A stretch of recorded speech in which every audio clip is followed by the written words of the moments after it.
context of white supremacy, Gus T Renegade and Justice here to share constructive information on what racism, white supremacy is, and how it works. Thank you for supporting the program. I hope it has provided you with helpful information if you are a non-white person victim of racism, white supremacy. Definitely want to let folks know before we kick off this program, Cree, non-white female victim of racism, white supremacy, she will have a program, next program, March 20th, 3 p.m. Eastern, 2 p.m. Central, 12 noon. She will have Jonathan Metzel. I might be pronouncing his name incorrectly. My apologies. But he'll be on her program. He's done a lot of work with how black people are misdiagnosed with different mental illnesses in the system of racism, white supremacy. Should be a splendid broadcast. Again, that is March 20th, 3 p.m. Eastern, 2 p.m. Central, 12 noon Pacific, counter-racist, evolving engineer right here at Blog Talk Radio. Our guest for today's program, treasure to have him on the broadcast. Actually have to give kudos out to Dr. Harry Davidson. He strongly recommended that I get our guest on today's program. He said it repeatedly, and he was kind enough to help me get contact information so that I could get in touch with the gentleman to have him on the show. He has authored a plethora of books. We're just picking one today. The book we're picking out today, Psychotechnology of Brainwashing. Very important book. I hope after hearing the program you all will check it out and read it thoroughly. Very important text, and I think you'll see why in a few moments. I actually want to make sure I give you the title for the third edition that it should be coming out by the close of April. Title for the third edition, Psychotechnology of Brainwashing, Addressing the Apologies for the Lingering Consequences of Enslavement. That's the third edition, should be coming out in April. Guest for today's program, he has a doctorate in counseling psychology from the University of Pittsburgh. He is the founder and international president of the International Board of African Historical Priests, Thinkers, Healers, and Religions. Also a member of the Association of Black Psychologists and a member of the National Association of Black Studies. Pleasure and an honor to have him on the program. Our guest for today's program, Dr. Kwabena Faheem Ashanti. Are you with us, Dr. Ashanti? Yes, I am, and it's a pleasure to be with you this evening, and I look forward to communicating with those in your listening audience. Outstanding, sir. For any of our listeners who might not be familiar with the many books that you have authored, might not know your work, could you share just a little bit of background information so they get a better idea of who you are? Okay. My first book is called Root Work and Voodoo in Mental Health. That's a book dealing with the alternative medicine from an African perspective, as well as the African religion. The word voodoo, by the way, means to serve God. It does not have anything to do with witchcraft. If we spoke an African language, we would know that. Another book, of course, that follows that is the Psychotechnology of Brainwashing. Then there's a book called Sasia, Empowerment for African American Women. And then there's the book, what I call my ritual books, and that is How to Have a Royal African Wedding. Do not jump the broom to insult our ancestors. That's a book revealing a step-by-step process of how to have an African royal wedding, and it dispels the myth or the lie that was shown in the book, movie Roots, that jumping the broom is an African tradition. It is not. Also, come to find out that we have a lot of brothers and sisters who are Africentric now, and we are getting age and old, and we're beginning to pass on. But there is no book that gives any instructions on how you should have a burial ceremony and a funeral. So that book I wrote to, it's a blend of a number of African traditions on how to conduct and prepare a funeral for African and Africentric people.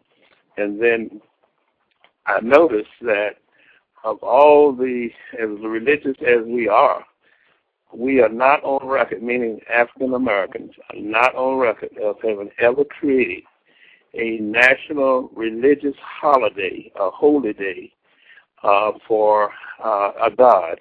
And I thought that was a travesty. So when I looked at what Brother Kwabena has done with Kwanzaa, he created a cultural day. But I wanted one that's 100% religious.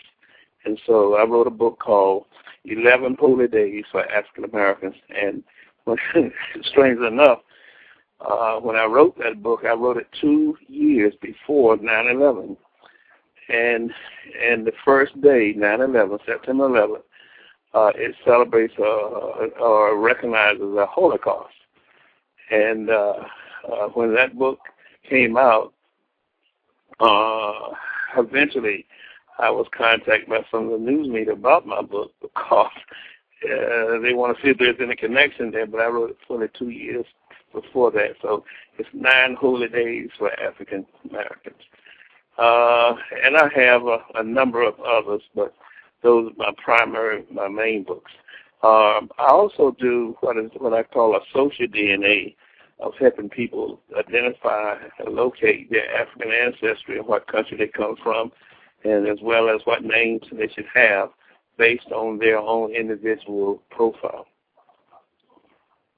So that's those are the ones I'm primarily concerned with right now. I do have one coming out. Another one is Africentric research methodology and statistics. Because none of us who do research, it's kind of hard to do Afrocentric research and then turn around and use Eurocentric research methodology and techniques to do it, so it's inconsistent. So I wanted to write a book where we can be internally consistent. So that book will be coming out sometimes in 2010.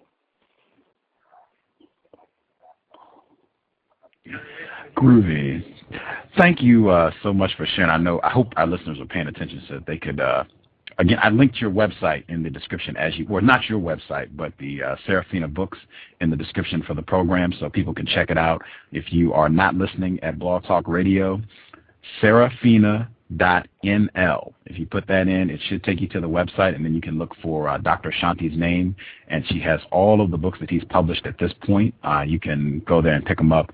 If you're listening at Blog Talk Radio, just click Dr. Ashanti's name, and it'll take you right to the website. It'll take you directly to his page on that site, actually.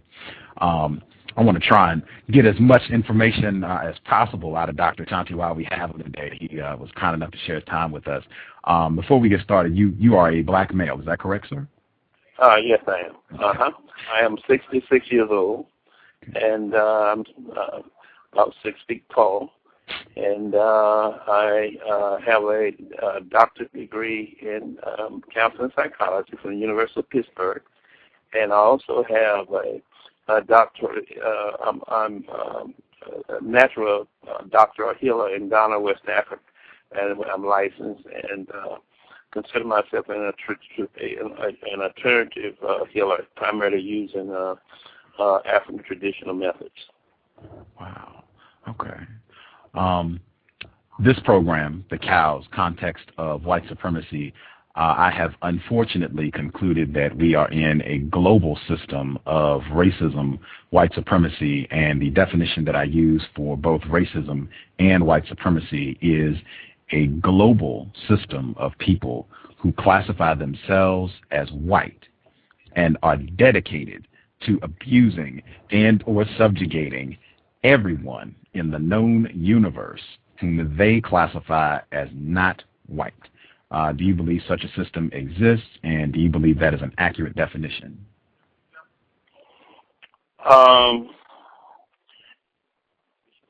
There is, I believe, I know, a global concept of dominating and controlling other races by about people of a different race. For example, the whites in particular have not only done that with Africans, but they've also done it with Asian people, and they did it with Chinese people. They've done it even with each other. So yes, that system is there.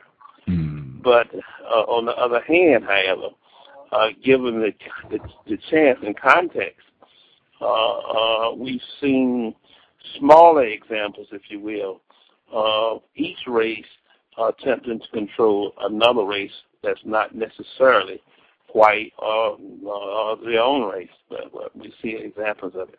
But in terms of it as a policy maker, the whites in particular have had and still have a need to feed themselves, to provide for their material needs and their comfort, because Europe does not itself is a mountainous area, and it doesn't really it's not suitable to provide all the food needs. So they have to find a way to get it from people who have it. And Africa is the breadbasket, if you will, of the rest of the world. And here in the United States, that we were brought here as slaves for the purpose of creating food and so forth. So yes, I believe that is true. Wow.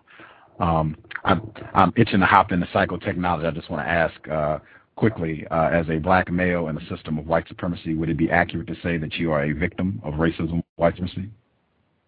I would say I used to be a victim. I'm no longer a victim now.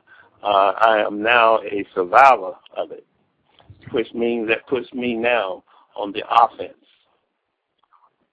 Before I reprogrammed myself from brainwashing and white supremacy, I had to reprogram myself and to heal myself, just to stop being the victim.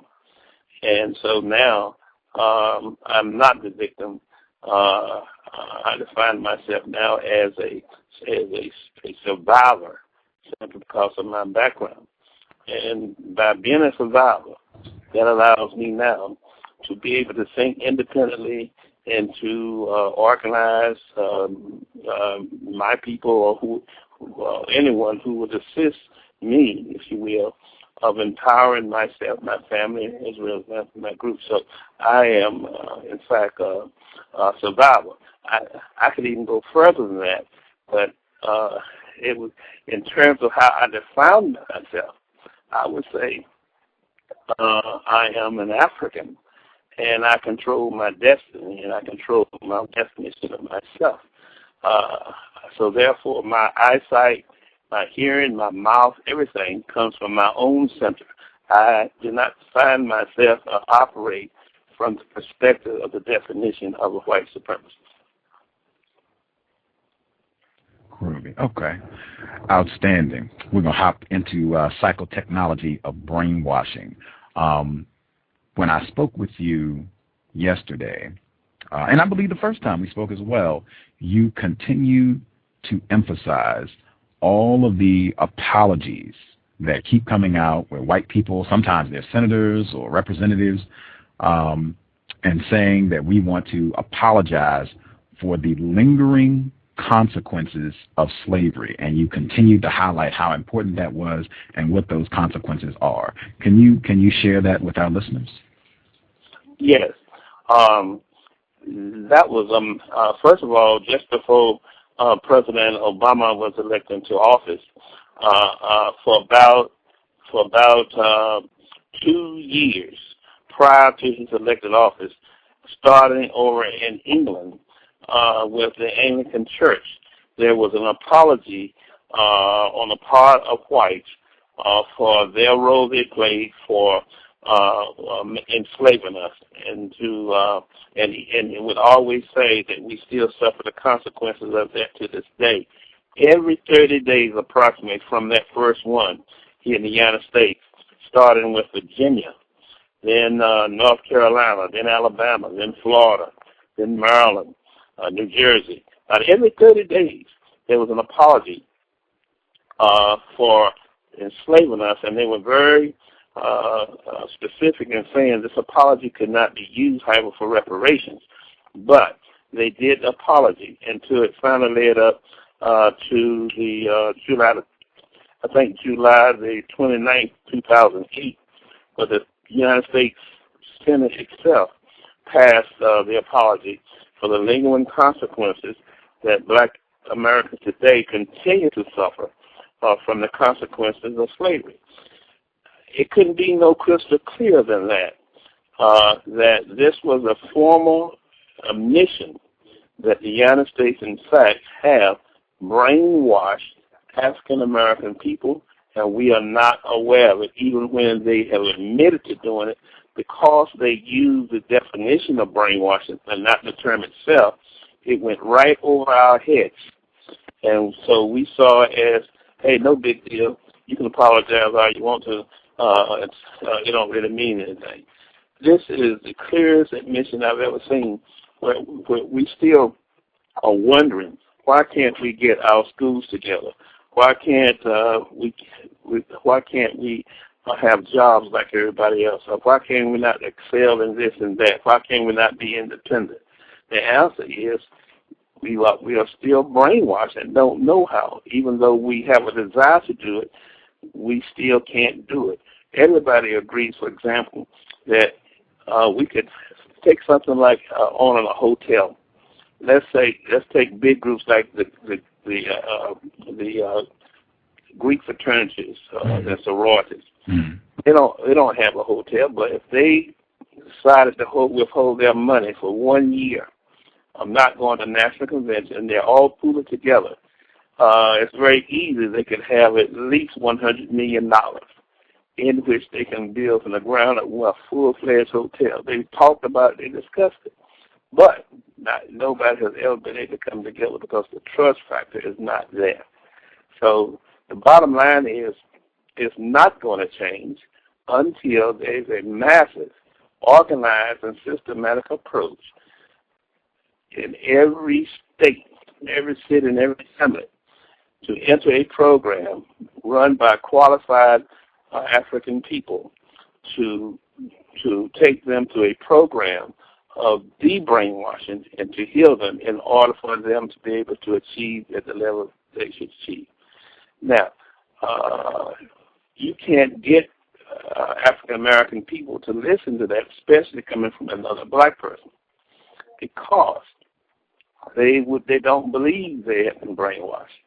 So therefore, if they have law degrees, if they are a millionaire, or if they are medical doctors or professors written all kind of books, they cannot possibly see that they're brainwashed because they don't know the criteria for measurement in the first place. But if they did, they will understand why the word is in all these state apologies and finally the federal apology, they will see.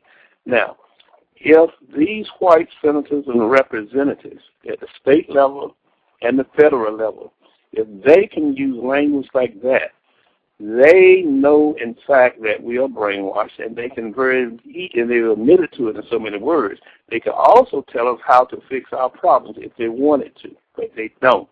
And therefore, they use other black stool pigeons, if you ask me, to be gatekeepers, to keep out this message and to keep out people from doing something to reprogram themselves. But there's a history of other racial groups here in the United States to do just what I said, but we need to do. The Japanese did it, the Jews did it, Chinese Americans did it, Italian Americans did it. Every group has did it. The only ones who did not see anything wrong with themselves have been African American people. Again, our guest, privileged to have him on the program, Dr. Kwabena Ashanti. Definitions, very important on this program, and what you just talked about, some of that confusion and black people not understanding what's being said when white people talk about these apologies for the lingering consequences of slavery. Can you give us your definition of brainwashing? Yeah. Quite frankly, It's not my definition. It's actually took the definition straight from the dictionary because it's not hidden. I didn't want to be accused of making something that did not exist. I wanted to use a very scientific definition of what it is. Brainwashing is the intensive, forcible indoctrination aimed at destroying a person's basic religion, culture, names, convictions, and attitudes, and replacing them with an alternative set of fixed beliefs by a brainwasher. Now, when you see that, we recognize that the slavery process itself fixed the definition of forcible learning. And you can also see to this very day, even names like Reverend T.D. Jakes, Jesse Jackson, Al Sharpton, Martin Luther King, our greatest liberators, still to this day are wearing their slave names, not recognizing in fact that they are free. And no free person ever wears the name of a former owner. Never. That's just basic. And they certainly would not worship a God of the very people who use that God to enslave them. Whoever names your God for you will rule you. Could you repeat that again really quick for us, please, sir? I thought that was real important. Yes, sir. I said that whoever names your God for you will rule you. And therefore, the only God was ever named for the slave was Jesus Christ. And therefore, the people who created Jesus Christ are the same people today who could rule us and control us wherever we are in the world, especially in Haiti. Wow. Excuse me. I know, and again, when we spoke yesterday, you talked about how this process of brainwashing, how it's not successful, and you really can't say that someone has been brainwashed if that victim is aware that they have been brainwashed. That is, that successful brainwashing, the victim is totally unaware that this has been done to them. And you talked about the ramifications of that for black people, victims of white supremacy. Can you share with us about that? Yes. Literally, the term brainwashing means that you go in somebody. It's like someone has gone and taken your brain and put it in a bucket of water, washed it out completely, dried it out, and put it back in your head with nothing on it. It's washed completely away. Then something brand new is placed in there. And when the brand new information that's placed in there is which is to work against the victim, they never knew anything had ever done to them. So they feel very, very comfortable without and think that they're just fine. They think, for example, that it's them who makes them drink a lot of liquor. It's themselves, their own volition that makes them take all the dope. They don't realize that they have been pre-programmed to self-destruct or to adjust to oppression for the rest of their days all the way into the grave. They don't know it. So because of that scientific fact, I had to prove, almost like Einstein had to prove to other nuclear scientists, other atomic scientists. Mm-hmm. When Einstein told the other physicists, look, here is a atom, and I'm going to split it. And they looked at him like he was crazy because this man is talking about something that don't exist. Nobody said that he talking about splitting something that don't even exist. It wasn't until he demonstrated and split it and caused a nuclear explosion that they became convinced that what he was talking about was correct. So, in a similar manner, but not as dramatic, of course, I developed the Ashanti brainwashing test. I can give this test to anyone, and based on their score and the items in which they write diagnose them very quickly as brainwashed and to what degree that they are brainwashed. It's only then when they experience that I don't have any problem anymore with them understanding my concept. Wow. I know, and I want to point this out for listeners. That test is in Psychotechnology of Brainwashing. If you get the book, the test will be there, and the third edition, Dr. Ashanti said, should be out by the end of April. So check that out. You can get that test and see where you are in terms of brainwashing if you are a non-white person, victim of white supremacy. I know when we spoke yesterday, you said that this brainwashing that black people have been subjected to, it is, if you could imagine it snowing 1 inch a day for 400 years and how much that would accumulate, and the fact that it's still snowing. Can you share that with our listeners so they can understand how this has a cumulative effect as you continue in the system of white supremacy? Yes. Let's go back to 1500. 1519, 1619 for the English. Spanish 1519, the English 1619. That's the first modern era, if you will, of bringing African people over to the United States to enslave them, and then going through the brainwashing process. The first generation to come had a double conscience, what Du Bois called the double conscience, meaning they were conscious of being an African and also conscious of being a stranger in a foreign land, the United States. Then that second generation, when they had kids, they did not have the freedom to pass on the culture, if you will, from Africa, or the religion, upon the death sentence if they did. Each succeeding generation, therefore, lost something, till we get down today.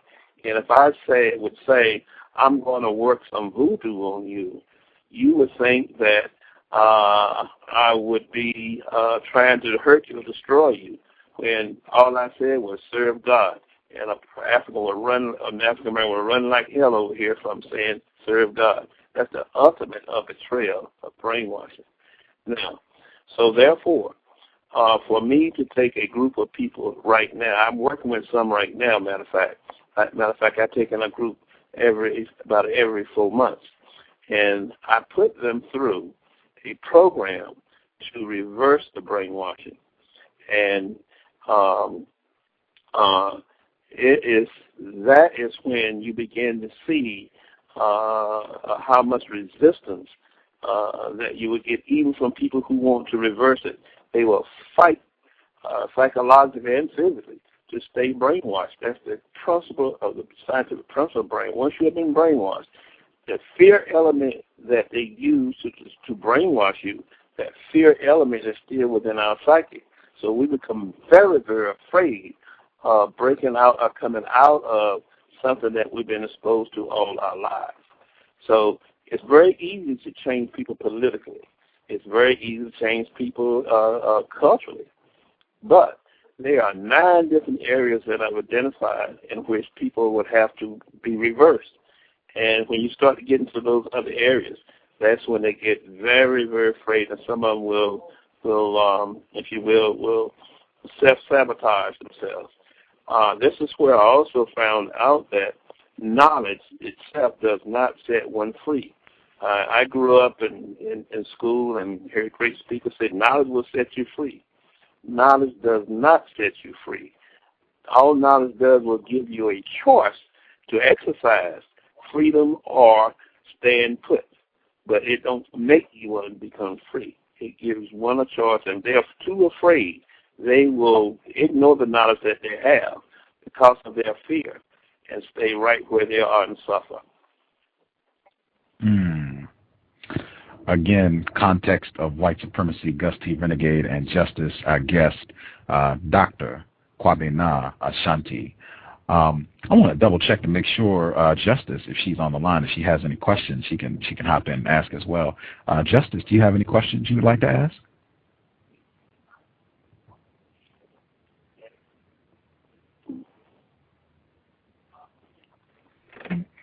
What have you studied in brainwashing? What have I studied? Did you ask me what have I studied? Yeah, what have you studied in brainwashing? What? Oh, you have to. There's a recipe. There's a formula, like making a cake. If you wanted to make, for example, a chocolate cake or an angel food cake, there's a recipe for that. And if you follow that recipe exactly, you would end up making the cake that the recipe calls for. It's the same thing with brainwashing someone. You cannot even brainwash someone unless you know the scientific steps of the recipe to put people through and how to make it happen. People will fight you tooth and nail because they will not give up their basic beliefs and culture and things like that. You would have to use a very blunt force to force that, the threat and the actual acts of murder to make some scared enough to change. It's the same thing. Once they have change happen, you would also have to know the recipe of the specific steps of how you reverse brainwashing. And my book has those steps listed in there and actually explain how you use each one. I wrote my book to be a manual in absence of going to someone who may know how to do it. As far as I know, there are very few people who have this knowledge or experience. Even medical doctors and psychologists, very few of them have ever studied this and ever dealt with it.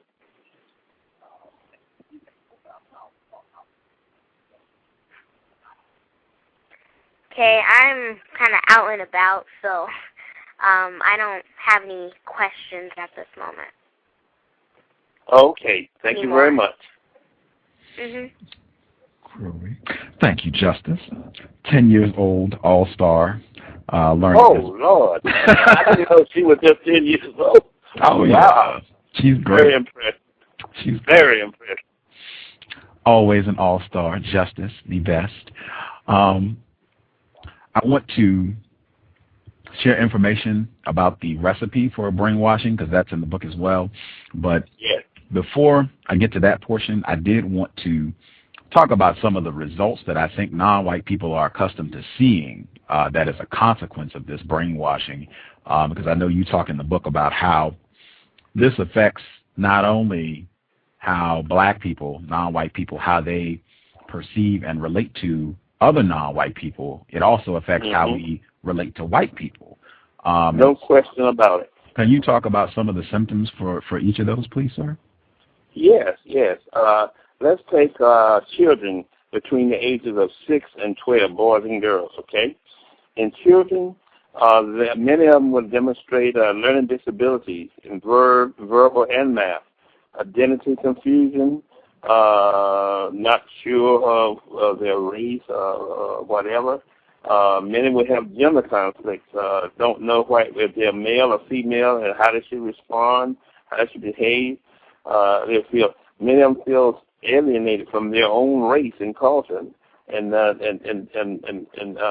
want to act white, so to speak. Many of them kids show guilt, shame, hostility, especially in mixed groups, and especially at school. Many will withdraw, and many become depressed. When it comes to achievement issues, most of them have very low self-confidence that they can achieve or they can win. On the contrary, however, they got very, very high self-esteem. Matter of fact, our brainwashed black people have higher self-esteem than white people, but our self-confidence in ourselves is very, very low, which makes academic achievement, successful, and business things very difficult when you got low self-confidence. Many of them have phobic disorders, afraid of this, afraid of that. Anxiety is built-in. Many of them are ashamed of their physical features, especially of their hair. For example, many children they're in mixed company. Other races, like the Mexican kids, for example, and the Mexican kids get long straight hair and it blows in the wind. Many black kids are in a culture here where that's not glorified, which is not valued. So they will feel very ashamed of how they look, and they will sometimes withdraw. Imagine a child who's a female looks at their mother, and the mother has all this hair blowing from India, and that child feels very different. So they can end up feeling embarrassed or ashamed of their hair. Many of them have psychosomatic disorders. Every time it's time to go to school, they say this hurt, that hurt, that hurt. This is common, and I would basically say 100% of them that lack even remote knowledge of their African heritage, including their language, culture, history, religion. They don't know. So those are everyday, normal-looking symptoms that's characteristics of brainwashing, because you don't find that existing like that in other races. In teenagers and young adults, let's say between the age of 13 and 30 years old, they will carry some of these things up into the older years. Many will feel cheated. They feel stupid while also being self-critical and blame themselves for every least little thing. They don't have almost no knowledge of their own African heritage and culture. They have a non-caring attitude and no sense of purpose. Many will exhibit poor tolerance of stress and rejection. That's why with this age group, if someone step on their foot or look at them strange, they will react very fast, because they cannot stand a lot of stress or rejection. Many feel that they are externally controlled and directed. They don't feel like they have the ability to guide themselves. Many show identity confusion and gender. We have almost an explosion, if you will, of homosexuality and lesbianism among African American young people, which was already there, but in a society now where it's promoted and celebrated as diversity, it's exponentially. It's just really, really growing. Many will explore sexual perversion, such as walking around with their pictures of their body parts, their sexual organs, showing up on cell phones of other people. They do this as normal, when in fact it's very abnormal. But that's one of the symptoms. They will imitate, especially, and praise white Greek culture to the exclusion of African culture. You really want to see this. It goes from the time you're a freshman in college all the way up to you ready to retire, of joining the Alpha Phi Alpha, Delta Sigma Theta, praising white Greek culture. The older ones won't even, if they buy a car, it's got to be in the color of their great fraternity. They're passing on white supremacy while in the act of doing good, such as tutoring kids from the project. But the symbolic and what they're showing and demonstrating is white supremacy, and they are not aware of it. They even call themselves black Greeks. That's just like calling yourself a black white person, because Greeks are white. They will often disrespect black authority figures, and they will project a lot of anger and violence toward each other, and also psychosomatic disorders. And they will even look forward to joining organizations that's created by private companies or the government to destroy positive black organizations and trying to aid themselves. So these are behaviors that we do every day, but I'm telling you, when it's directed towards our own selves and our own people, that's abnormal. No other race in America does this.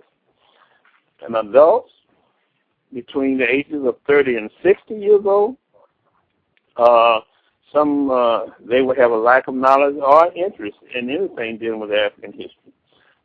sexual perversions, praise of white culture, fear of white authority. I've known some in my clinical practice who have graduated, got big-time jobs, make $100,000 a year at IBM or companies like that, and they get so nervous around a white supervisor they have to go to the bathroom and just pee. And a secret to them said they are so nervous around white power. And they sometimes go to the doctor and have to deal with this. We don't hear this written about, but I know it because I work with them. Many of them also would abuse food in particular. One symptom, definitely, of stress coming from brainwashing is obesity. If you really want to see some obese people, look at the typical choir in any black church, and you will see brainwashing all over the place, and them being very, very obese because they eat for pleasure, not for hunger, because the white supremacy system have made them feel so worthless and useless in themselves. In terms of the senior citizens, up until 60s and all up in the 90s, though, they have the least amount of symptoms left now because they live a long time. But they have unbearable feelings of loneliness and despair, a lot of psychosomatic illnesses and high blood pressure, a lot of guilt and shame and self-criticism, of religious fanaticism. It's at this age when the most gangster person, when they become old, they think they're getting ready to check out, they think they better check in with the Lord, and they become very, very fanatic in religion. And they have a lot of submissive behavior. But in some cases, I've been very pleased. They've lived long enough now to see that all this bullshit that they have been practicing, been told to do, they put it down. And many of them are very supportive of Africentric people, but nobody listens to them anymore. So those are the symptoms that's very easily measured. And you want to make it worse, go to a mental health facility where they tell you that the school is fine, your job is fine. What's wrong is you. Something is wrong with you. You're sick, and give these diagnoses that, and as well as counseling treatment that will keep one sick until the day they die. Or one can, I've seen it, come in with a long history of mental illness, depression, and so forth, and go through the reprogramming process, and literally it clears up and goes away and become new people. Wow. With very little money. Wow. I want to push back because I don't want people to think I just let guests come on the show and get to say anything. If I was going to play the non-white adversary for a moment and say that your observations of black fraternities and sororities, I don't think that's true. I think they do a lot of constructive things. They go out and help people. They give you, they provide examples. You talk in your book about modeling and how a lot of behavior is picked up through modeling. They offer real-life models of black people who are enrolled in college, who are doing constructive things to help other black people. I don't think this is an example of brainwashing at all just because they're using Greek symbols in their fraternities, sororities. What would your response be? I would say, well, let's put our measurements up against each other and see. For example, all people that I know that's great role models to the young, all race of people who does that are able to pass on to the young as well as to their peers something very specific from their culture that's specifically different from all other races. We don't even have a black culture. We practice a white culture. And in terms of fraternity people, they practice specifically a Greek white culture. There's nothing about what they do in terms of doing good deeds that's coming from their own culture. Now, if any culture any group of people can do good deeds. Nothing wrong with doing it. You could do good deeds from any place, okay? But what I'm talking about is when you begin to see the fruits of your labor, or the fruit from the seed that you plant, able to now go and eventually work for themselves, to create jobs for themselves, to create food for themselves, to create regulatory agents for themselves like all the other races do.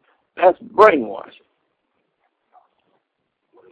And lo and behold, when other races in America laugh at you all behind your back, and that's a fact, then it's unfortunately in the process of doing good with one hand, we come back with another hand and erase out the good we have done. In other words, as the Ashanti saying goes, we would rather teach you how to fish so you can live forever, as opposed to giving you a fish where you become each day dependent on me. So the deeds that we do are deeds that reinforce dependency instead of independency. Again, our guest for today's program, author of Psychotechnology of Brainwashing, Dr. Kwabena Ashanti. Getting to the recipe, as I said, page 48-49 of your book, you break down the actual steps, 9 steps of physical, forcible brainwashing. Can you give our listeners kind of a brief summary of this process? Yes.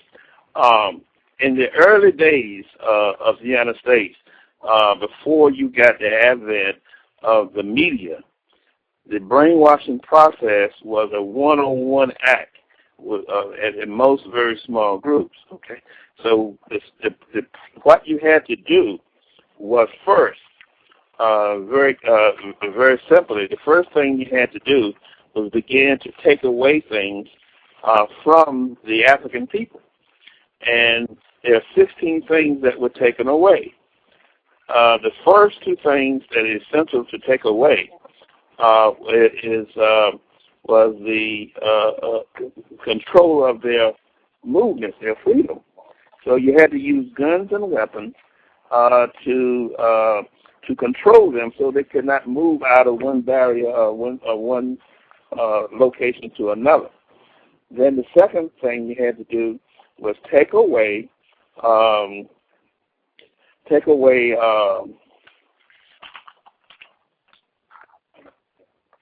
their names. You cannot allow the Africans to keep their African names, because those names had built into those names meaning and purpose. So you had to take those names away and give them labels from the white culture itself. So one no longer was Obafemi, which means God loves me.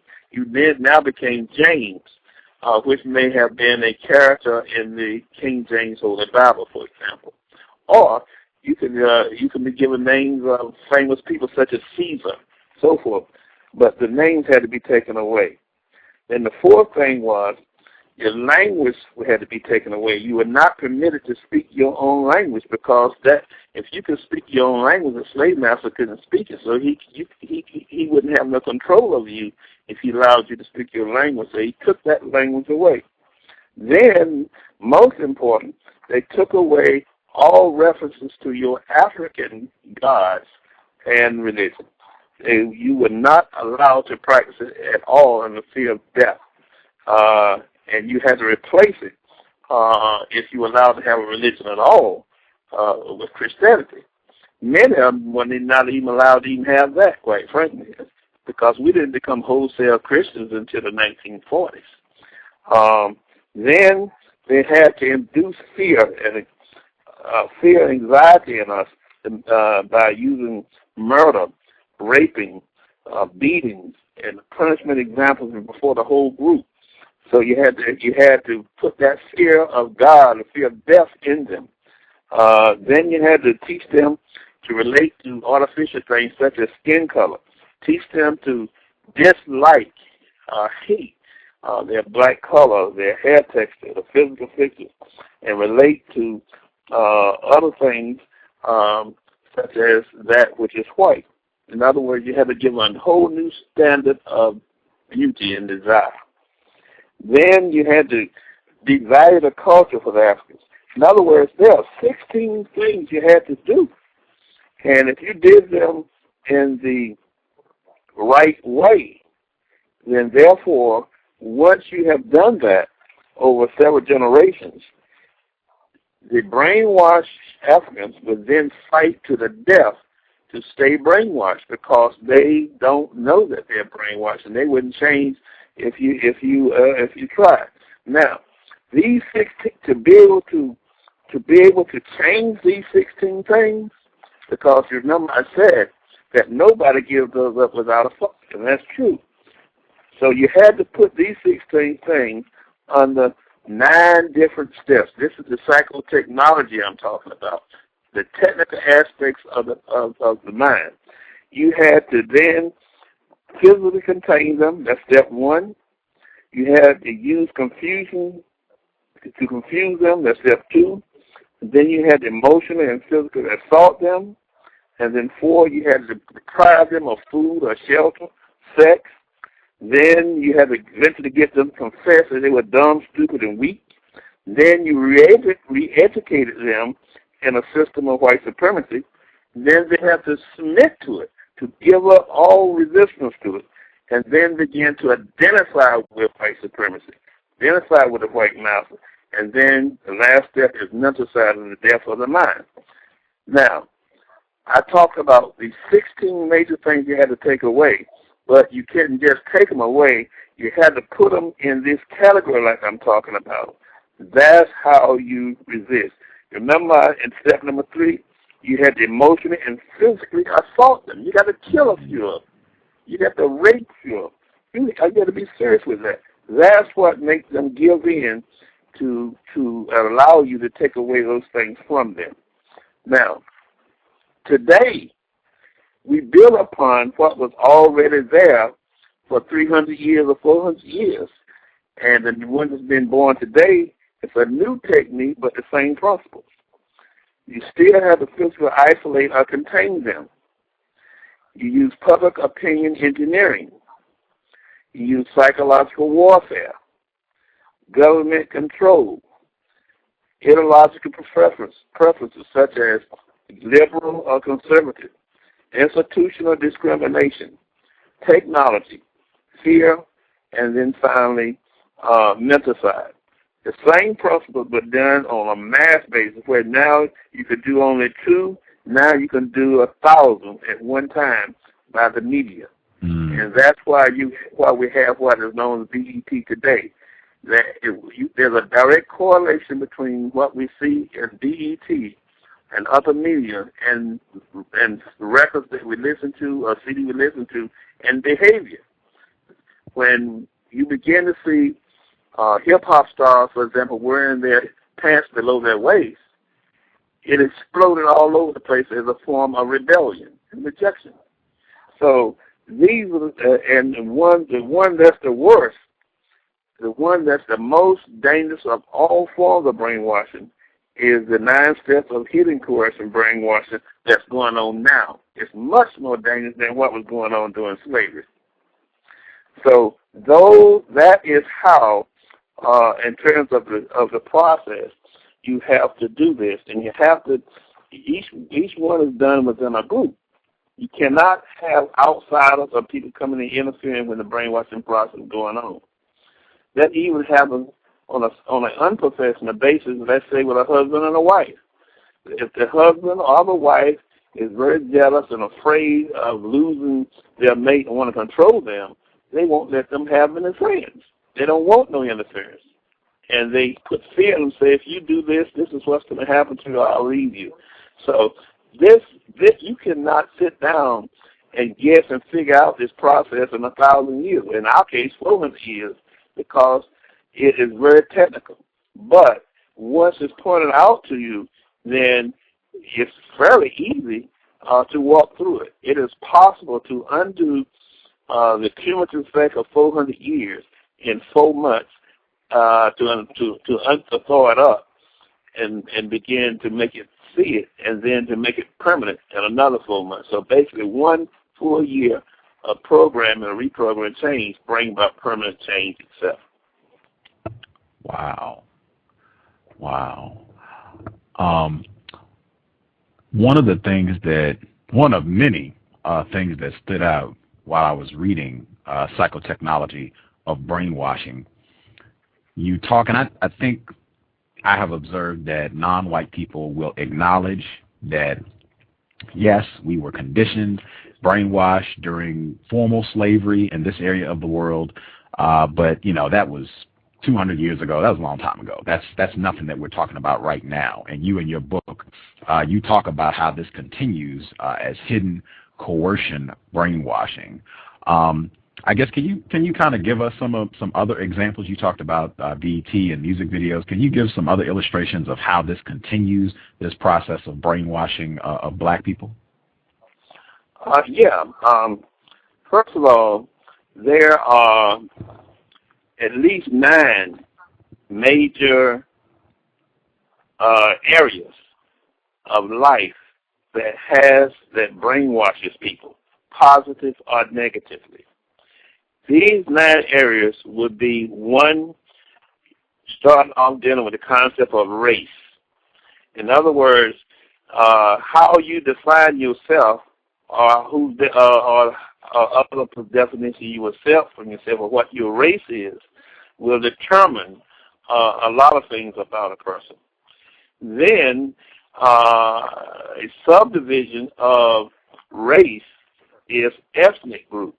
Now, I do not use the word tribe because it's a negative, because you don't go to Europe and find tribes. You go to Europe, you find ethnic groups. You find everybody got ethnic groups, except for Africa, we got tribes.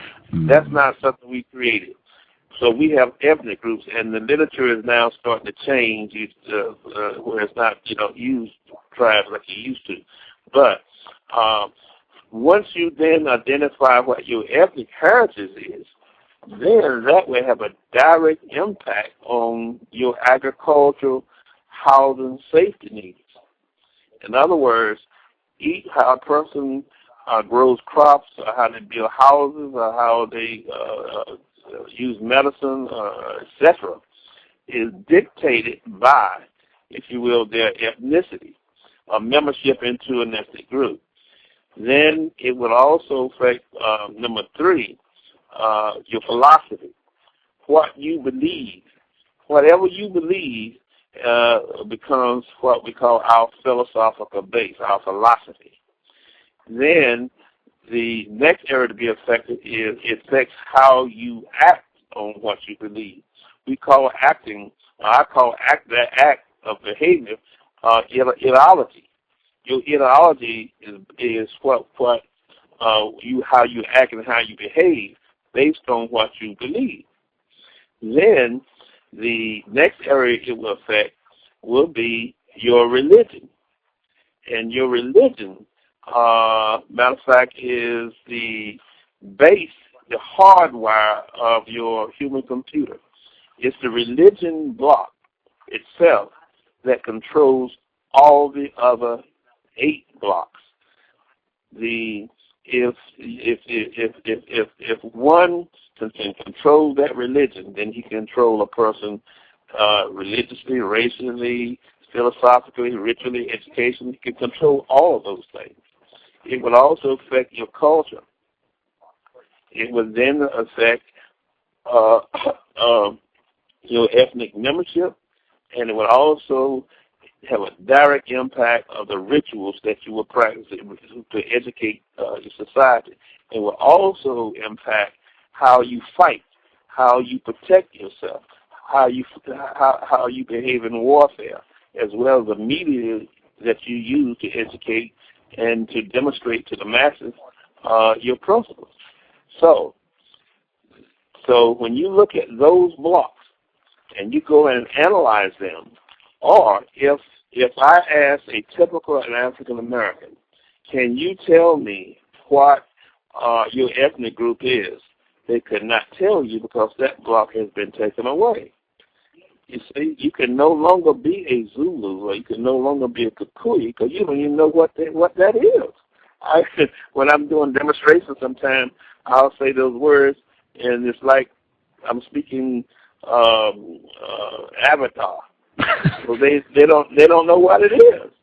Okay, I see people sometimes Watusis. I see people who are Twa people. They don't know what that is. So if you don't know that, you can forget knowing what your agricultural principles are based on being a Zulu, or what you believe philosophically as a Zulu, even what the name of your all that's gone. So it's very easy to see that.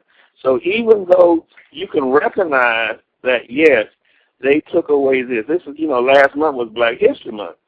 And this is where all the expert Black history speakers go around and they get up and they demonstrate so eloquently that, and they tell us what has happened. They say, the white people took away our language. They took away our names. They took away our gods. They took away this and that. They all say that. And they say it with so much compassion. But they never say, if you don't like the fact that they did it, we can now take it back now. They don't even say that. They don't even know they can say that. It's just that simple. I can point to 3,000 people over 20-some years that have taken these things back now, who know the answer to all these different blocks, especially now with the computer. Matter of fact, this is what you can do. You can do a DNA test, right? And let's say the DNA test came back and say you were a Khan from Ghana.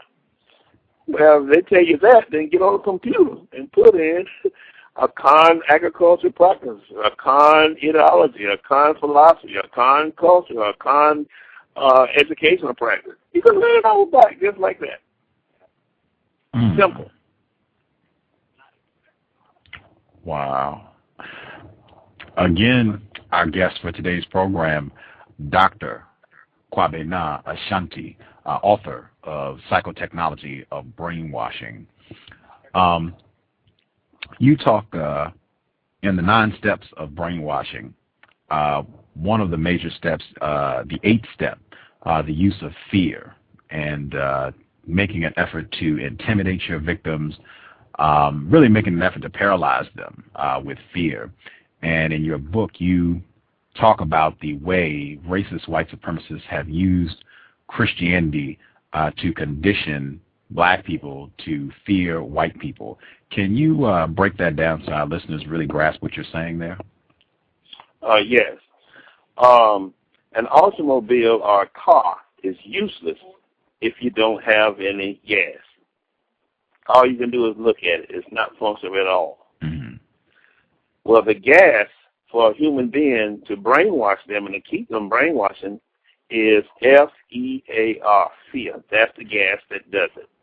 Take away the element of fear, and gradually over a period of time, people might discover certain things. But as long as that fear element is there, you don't, once you have put the die as cast, it will stay that way perpetually for thousands of years. Okay, for example, let's take, everybody probably has seen or heard, let's say a very mean dog that's tied to a stub or a tree with a chain around its neck. Mm-hmm. And if you walk too close to that tree, that dog will come out trying to bite you. And when he gets to the end, if he's not aware, that chain will choke him and make him fall to the ground.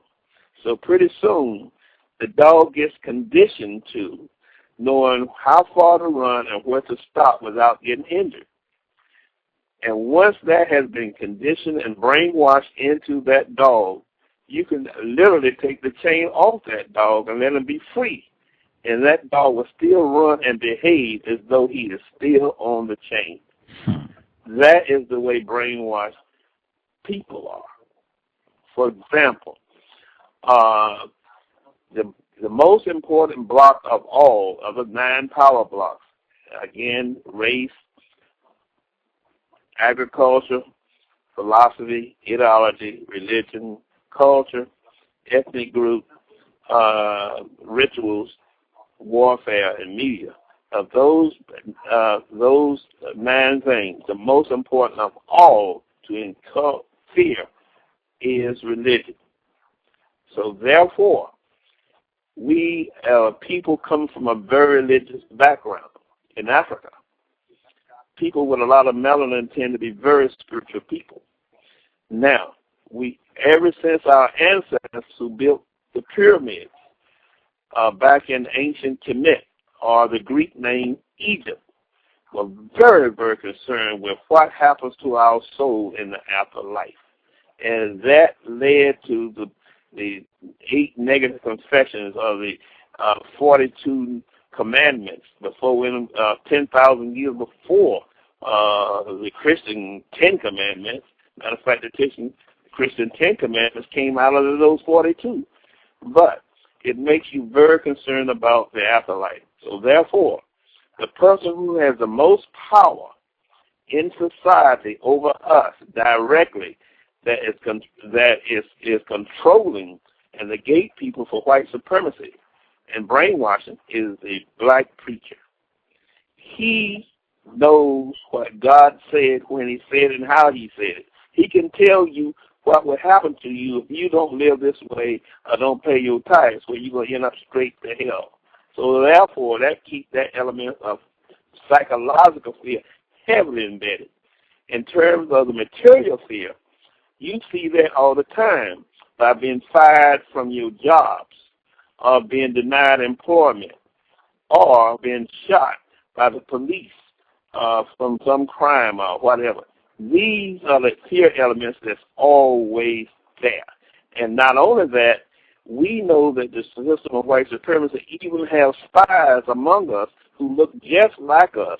I estimate 3 out of every 10 of us is an official spy that's trained to watch us and report it back to the white supremacy system to say, watch this person, blah, blah, blah. That fear element is all over the place. You said even 3 out of every 10. Wow. What have you seen? I apologize for interrupting. I just found that very fascinating. What have you observed 30%, that's a high number that you think are people that are specifically trained to report on other black people?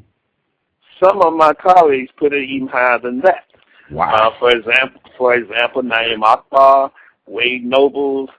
When you understand the system of supremacy, mm-hmm. when you got a weak group of people in control of the system, white people or Caucasians are weak people. They're not strong, but they know their strength, they know their weaknesses. So they compensate for their weaknesses by being superior psychologically. So we are the strongest, but with the weakest, we have elements of our personality that can be easily manipulated, because our African religion says, treat everybody right, because you don't never know when you're dealing with a God in a strange form. So, but when you are weak, then you need to have a system in place to monitor every movement of everyone you can control around the world. So even when you did not have professional CIA or FBI or police officers, when you didn't have that, you had the unofficial blacks who you didn't have to pay benefits to. All you had to do is say good morning to them or treat them nice and call them Uncle Jane and John. They would report and tell you everything they know. They still do that to this day, except on a more formal basis. And some of us, this is one thing I want you to observe. Whenever you see a mixed group of mixed race of adults or students, and if you see them walking, watch who in the group does most of the talking. And when you identify the person who does the most talking, 90% of the time it's the black one. And the white ones are constantly asking questions, and the black ones steady giving answers. And not only that, we'll go so far to make damn sure you totally understand everything they say by giving examples. Wow. That's brainwashed behavior. Showing that I am human. I'm acceptable. I have my faults just like you. Or I'm smart just like you. These are all predictable, and the typical white person will tell what I'm talking about is true if they'll talk to you. They talk to me for some reason because I'm very proud of being African. I wear it, I dress it, whatever, and I think it. And when I come into a room or sit down in a restaurant, they bead right in on me, and they got the hearing of a stethoscope. And some of them actually come over and look at me and say, "Do you really believe what you were saying?" I'm like, I say, "Sure." I say, "You think I was lying?" "No, you tell me the truth. You're different." Wow. I remember yesterday you even said that a white person, I believe you said he was in a mental hospital, but he was a white person, and he looked at you, and he said, "You've been brainwashed." He called me brainwashed. Sure did. Wow. Even brainwashed, even mental patients are not crazy 24/7. So when you catch them who've been observant, they will tell you. And that's why I make a lot of black employees in mental health centers or rehab centers get fired so much because those patients say very certain things to them, and they'll fight, and black sometimes fire back on them and hit them. Wow. Again, our guest, privileged to have him, Dr. Kwabena Ashanti. Quite a few folks called in. I'm going to go to the phone lines in a bit. If you want to call in, the number is 347-215-6071. We have a lot of white people come on this program, and many of them have spoken honestly about how the system of racism, white supremacy works, and ways that non-white people are mistreated. Farrell Winfrey, she is an admitted racist white supremacist. She came on this program and she said she thinks that the greatest injustice that white people who practice racism have committed against black people is making Jesus white, and the way that racists have used Christianity to enforce the system of white supremacy. In your book, on page 128, this is the chapter, African Christianity and Brainwashers. You said that the Christian religion in all its forms is directly or partially responsible for the psychological disability and the economic and cultural abortion of African people. The driving force behind black slavery in Africa and the slave system in America was organized Christianity. Can you share your views on those statements? Yes, I can. First of all, I disagree with what the avowed racist said about making Jesus white instead of black. What I mean by that is, imagine the Ku Klux Klan thriving and just growing exponentially because all of a sudden they don't change a damn thing about their philosophy, except now they will accept blacks into it. Look what happened with the Mormon Church. In 1968, a black could not even be a priest in the Mormon Church. Now they have missions in every major city, especially Africa. Okay, they haven't changed a thing about themselves, except that now they made a change. Say now blacks, if you might be able to become a priest. Now, if first of all, the concept of Jesus itself is foreign. It's not African. It's Greek, and it's Roman. And the philosophy of Jesus and the philosophy of ideology and the religion and the culture and everything about it is anti-African. For example, I got a new chapter in the book that I'm working on called Words of Mass Self-Destruction. That is, I'm referring to King James Version and other versions of the Bible. Because once you understand, I can identify African culture, you will see it all over the Bible, and it's negative as hell. Everything about Everything about the word black is negative, except in one case. Everything about idol worshippers, that's African. The old evil pharaohs, that's African. It's just totally against African culture, everything. And if you follow it, it has eventually led to the weakening of African nations and countries, especially slavery, in order to weaken it and to control it. And that's what it has done over here. Matter of fact, it became the controlling force during slavery, and right after slavery, during antebellum or during Reconstruction, the very first colleges built then was to train preachers, not teachers, not nothing. It was to train preachers. It gave preachers the freedom to learn and do all they can, as long as it stayed within confines of what was approved theology to teach the other blacks, and therefore it became a litmus test or an opiate, for example, to keep us controlled. And to this day, it is still controlled. And I make no bones about it.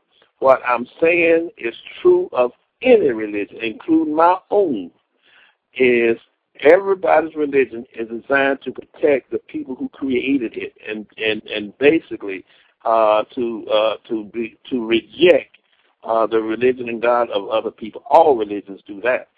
So therefore, I'm not saying anything that I don't know. There are many Nobel Prize winners who have said what I said, and so I don't make no bones about it. It's true. And I would welcome a debate from anybody in theology clergy to deal with me on what I just said. I could prove it very easily. But they don't. If they want to debate me, they just admit it in. They don't know a damn thing about their own African culture. But when I point it out, it's, oh, I didn't know that. I didn't know that. It's easy. Wow. In excuse me. In the same chapter, you compare black people who practice so-called Christianity. You compare that to Jews who practice the religion of Adolf Hitler. Can you explain that comparison? Yes, that's a good comparison. Matter of fact, imagine a Jew trying to be a Jew practicing the philosophy of Nazism. It don't compete. It don't fit. It's like finding an apple with a coconut seed in the middle of it. That just don't exist. So to find if a Jew won't practice that, if a Hindu won't practice Christianity, or if a Christian won't practice Islam, it's foolish as hell for an African to be practicing Christianity, a religion that historically has been used against them. Matter of fact, if you really want to see something very powerful, go to Ghana and go to Elmina slave fort, built in the 1400s. This fort is so big, the walls are 10 feet thick. Wow. Walls are 10 feet thick, with cannon guns sitting on top of them, pointing out to the ocean to fight against other Europeans to control the slave trade. Now, in the middle of that Elmina slave fort is a Methodist church, the first Christian church on the continent of Africa is inside that slave fort to bless the whole enterprise of enslavement of African people. And I have been in there with a group of African-American tourists, and the first thing they do when they got a chance is getting on their knees, praying to Jesus for bringing them back to Africa to free their ancestors. I understand it, but when you deal, when you're a healer, you're dealing with brainwashing, and you see that, and you know they don't know. It is so pitiful. They mean well. Matter of fact, you can go on the internet and go to Google Image, put in Elmina Slave Fort Church, and you can see pictures of what I'm talking about.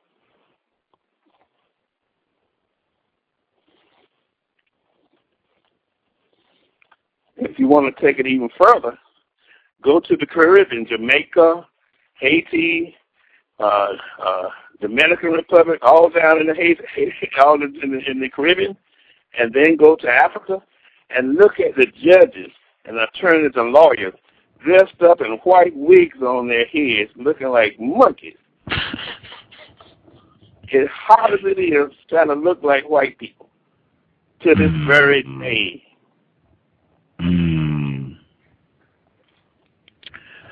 Wow. I took a moment to do a search, and I'm looking at one of the cannons right now at the Elmina Slave Fort.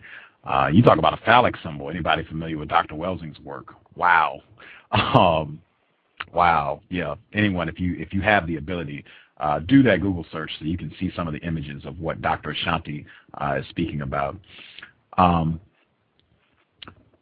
I said, one of the many things that I found just fascinating in your book. This is from page 132. You have statistics here where you're talking about white people, and you said that only 4% of white Europeans attend church, and Europe is no longer a Christian continent. Only 45% of white Americans attend church. And you talk about how white people aren't even really displaying behavior that would show that they are dedicated to practicing this Christian religion, but they're sending missionaries all over the world to non-white areas trying to cram this down the throats of non-white people. Can you talk about that discrepancy? Yeah, first of all, it proves what the real purpose of religion is.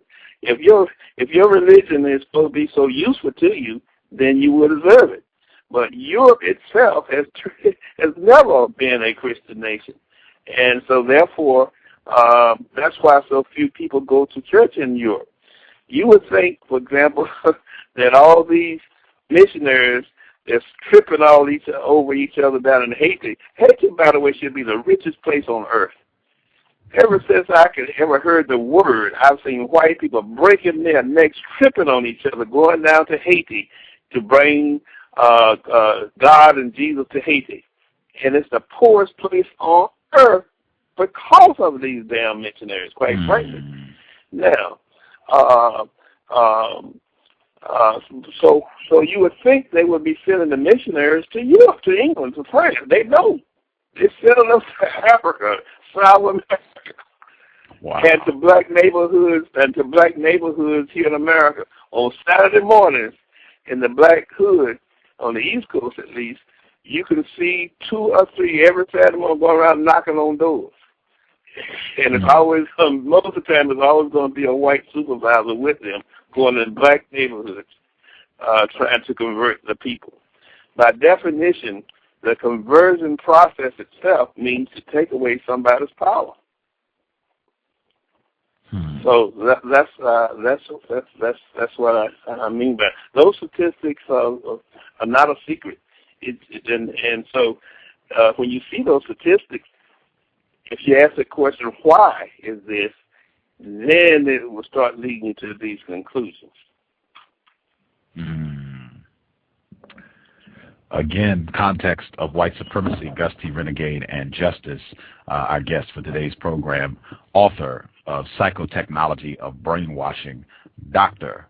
Kwabena Ashanti. Actually, I'm going to check and make sure Justice, if she has any questions, she can go right ahead. Justice, if you have some questions for Dr. Ashanti, go right ahead.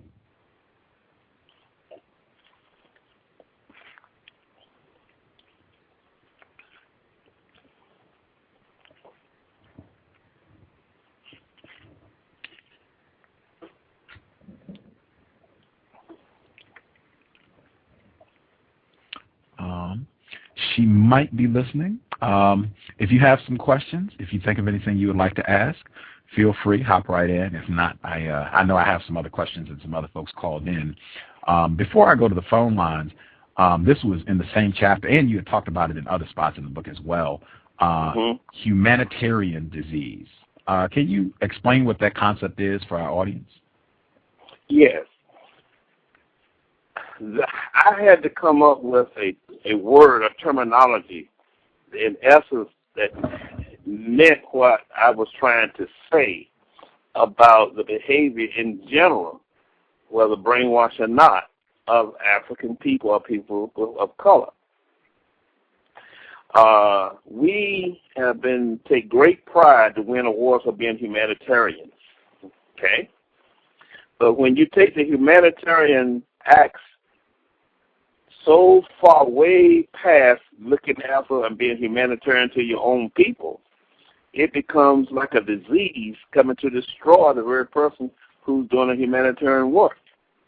This is what I call humanitarian disease.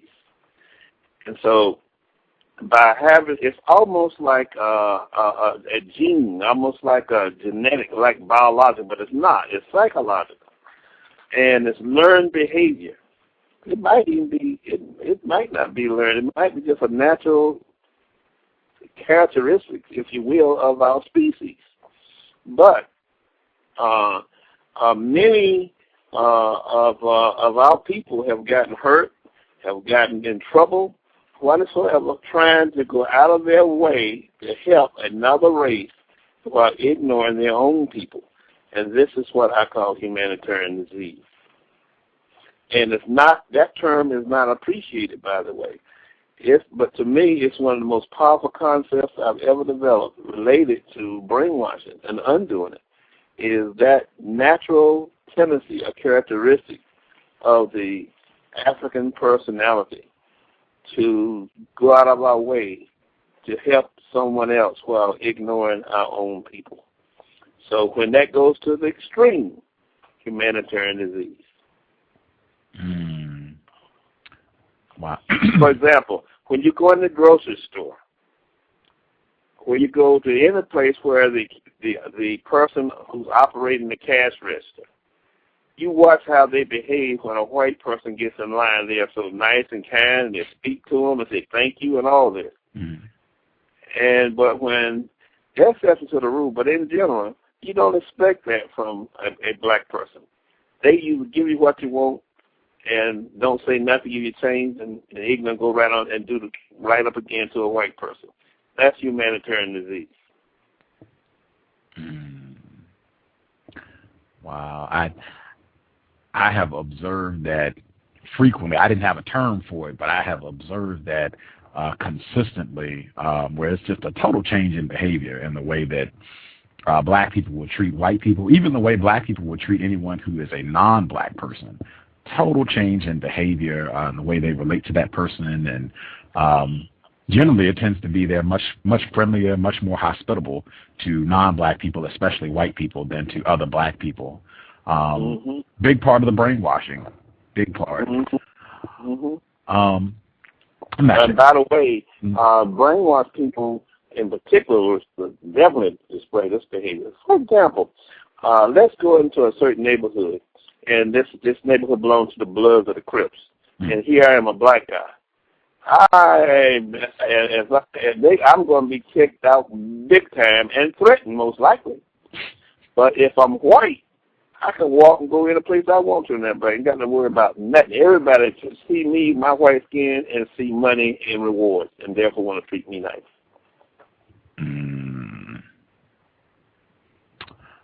Wow. I have observed, especially if it happens to be a female, a white female, I have seen that they especially can go anywhere and they are safe. People will cater to them. I've seen that a lot, unfortunately. I have some others, but I'm going to actually pause because people did call in. I want to check to make sure they don't have questions and things. Person that called in at 916, if you have a question for Dr. Ashanti, you are live. Go right ahead.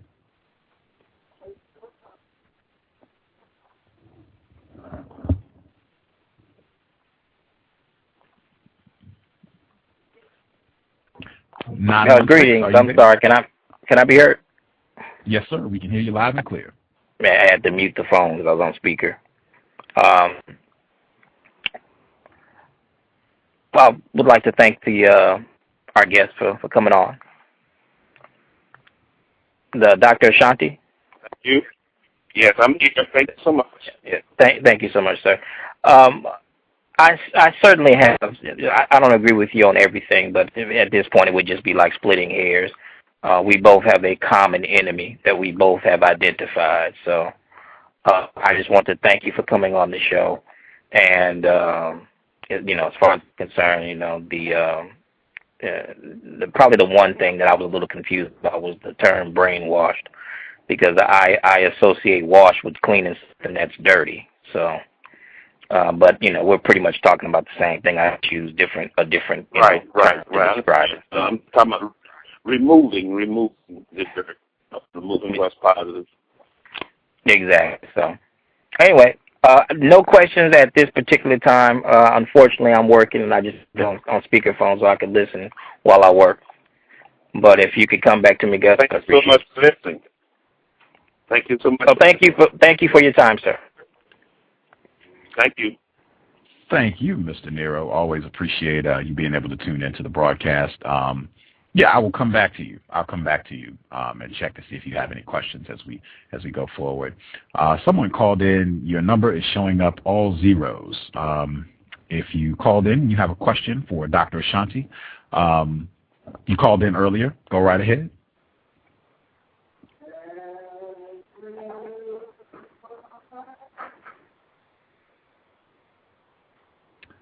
Individual, you've been on the line for a little while now. You called in all zeros. If you have a question, you're live on the air.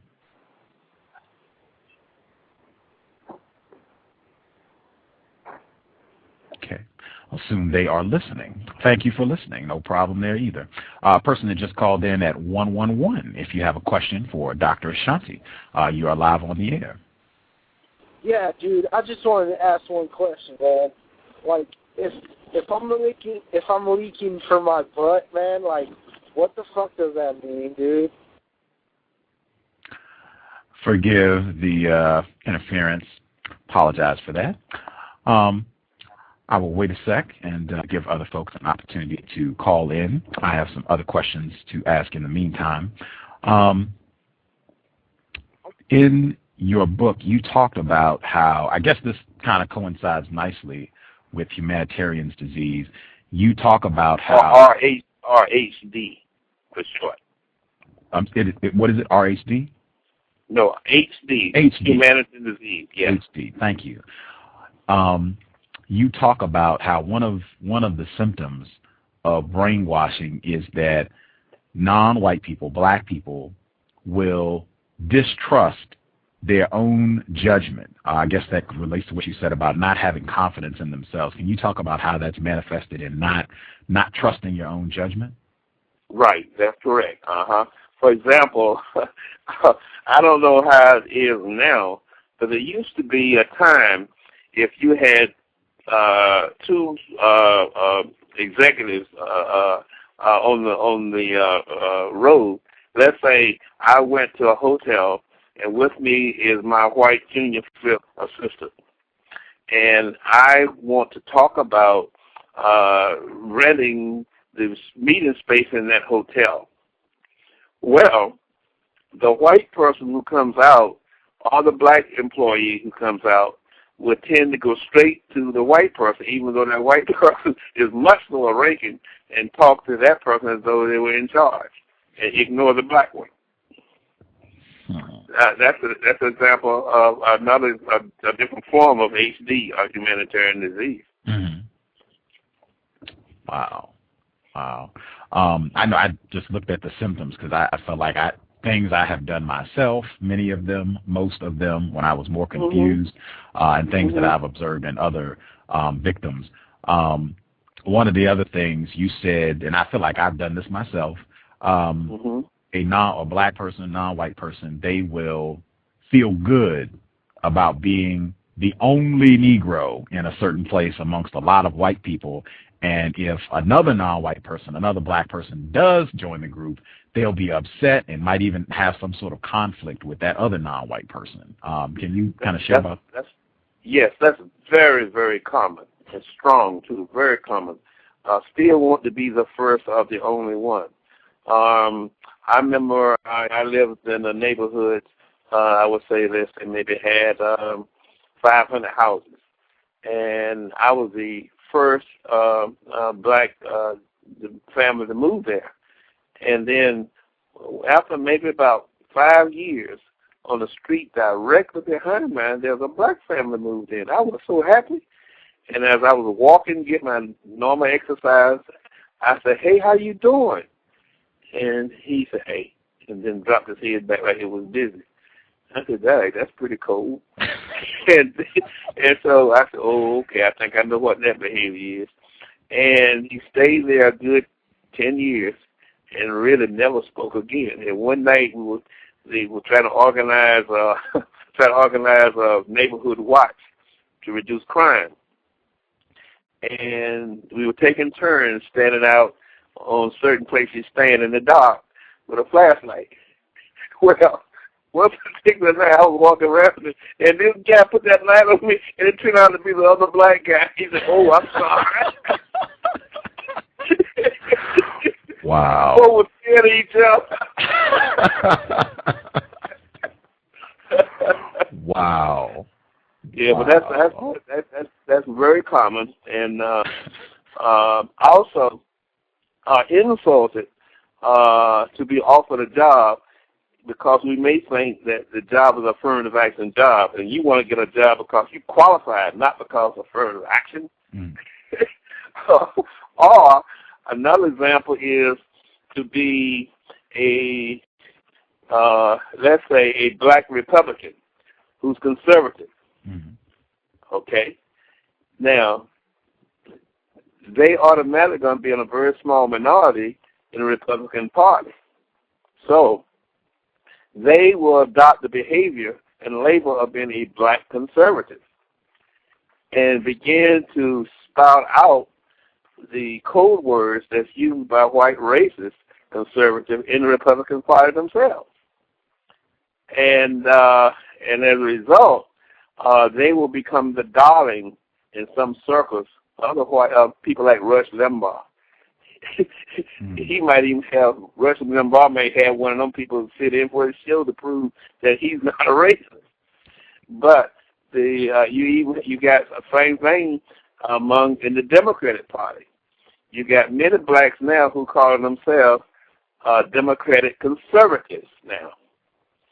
The bottom line is that we are beginning to think a lot more independently now.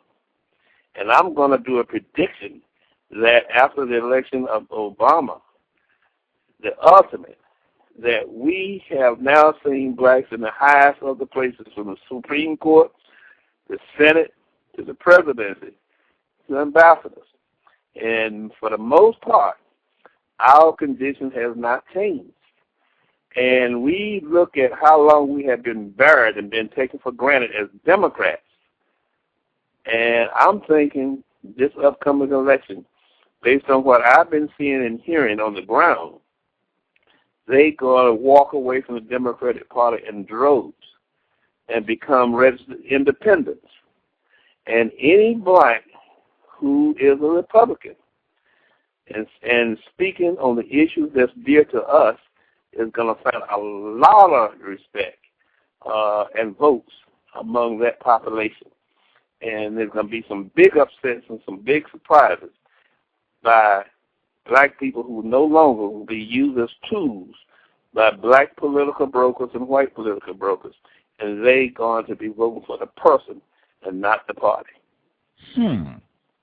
When do you think this trend is going to kick in? Do you think it's going to happen The very next election. Very next election is going to happen. It wouldn't be. I think any good black candidate who runs as a Republican can run a good campaign will get at least 30% of the black Democratic vote. Wow.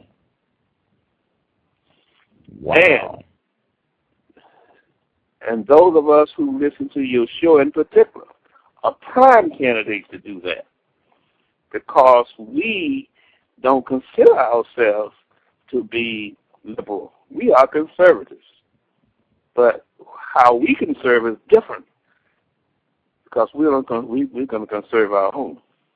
And we're going to support candidates and no longer the party.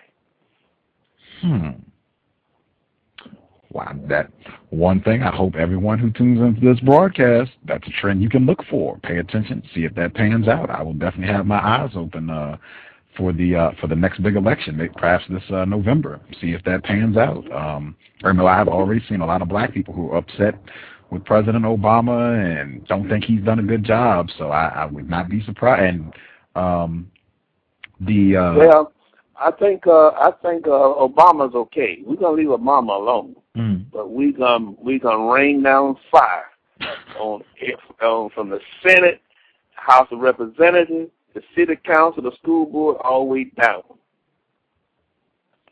Wow.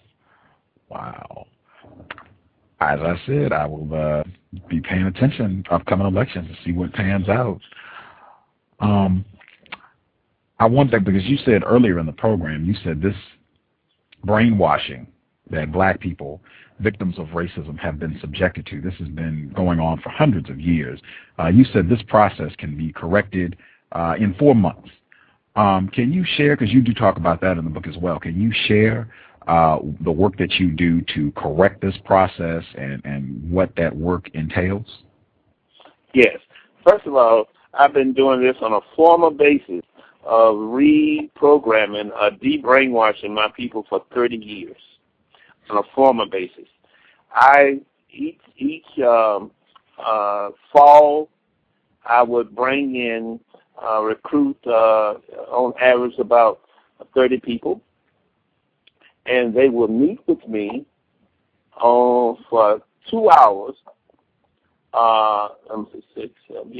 Meet with me for 2 hours once a week in the evening from 6 to 8 o'clock. They would meet me for once a week, and each week I put the formula together. The first thing I do is I give them the brainwashing test. Once they get the results of that brainwashing test, they diagnose themselves. Then after that, they recognize that, hey, something is not right here. How is it that I'm able to be so smart and make such high grades, but yet I was ignorant on everything related to myself? They'll realize that they may have been abused. Then each week they come in as a different module, a different lesson that I teach. And that will go on for roughly about 4 months. And then at the very end, we have the graduation ceremony. And then after that, there's a dramatic change in their behavior and their grades and everything else. And then the next semester in spring, I'll bring in a new group. And the old group, for those who want to go ahead, will go up into advanced training. And that's considered the permanent level at that point. Now, for those who don't go on for the advanced training or who drop out of the program and never finish the first stage, they never are the same again because they have learned too much and they no longer can fool themselves. So most of them start becoming more withdrawn, more serious and stuff like that, but they don't do the kind of things they used to do anymore. And they don't laugh at the things they used to laugh at anymore. And the use of the word nigger totally disappears. Wow. So I've been collecting that data over a period of 30 years. Wow. Matter of fact, I think I have the only data that conclusively documents that African people have been brainwashed and still suffer from the lingering consequences of that slavery, and prepared to share that with any attorney who wants to file a reparation suit.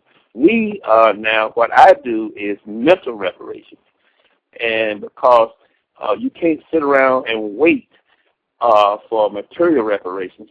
With material reparations, I support that too. But as long as the mind is brainwashed, that material reparation won't last very long. But with mental reparations, you can live a good quality of life even while you're still poor. You can be happy. Wow.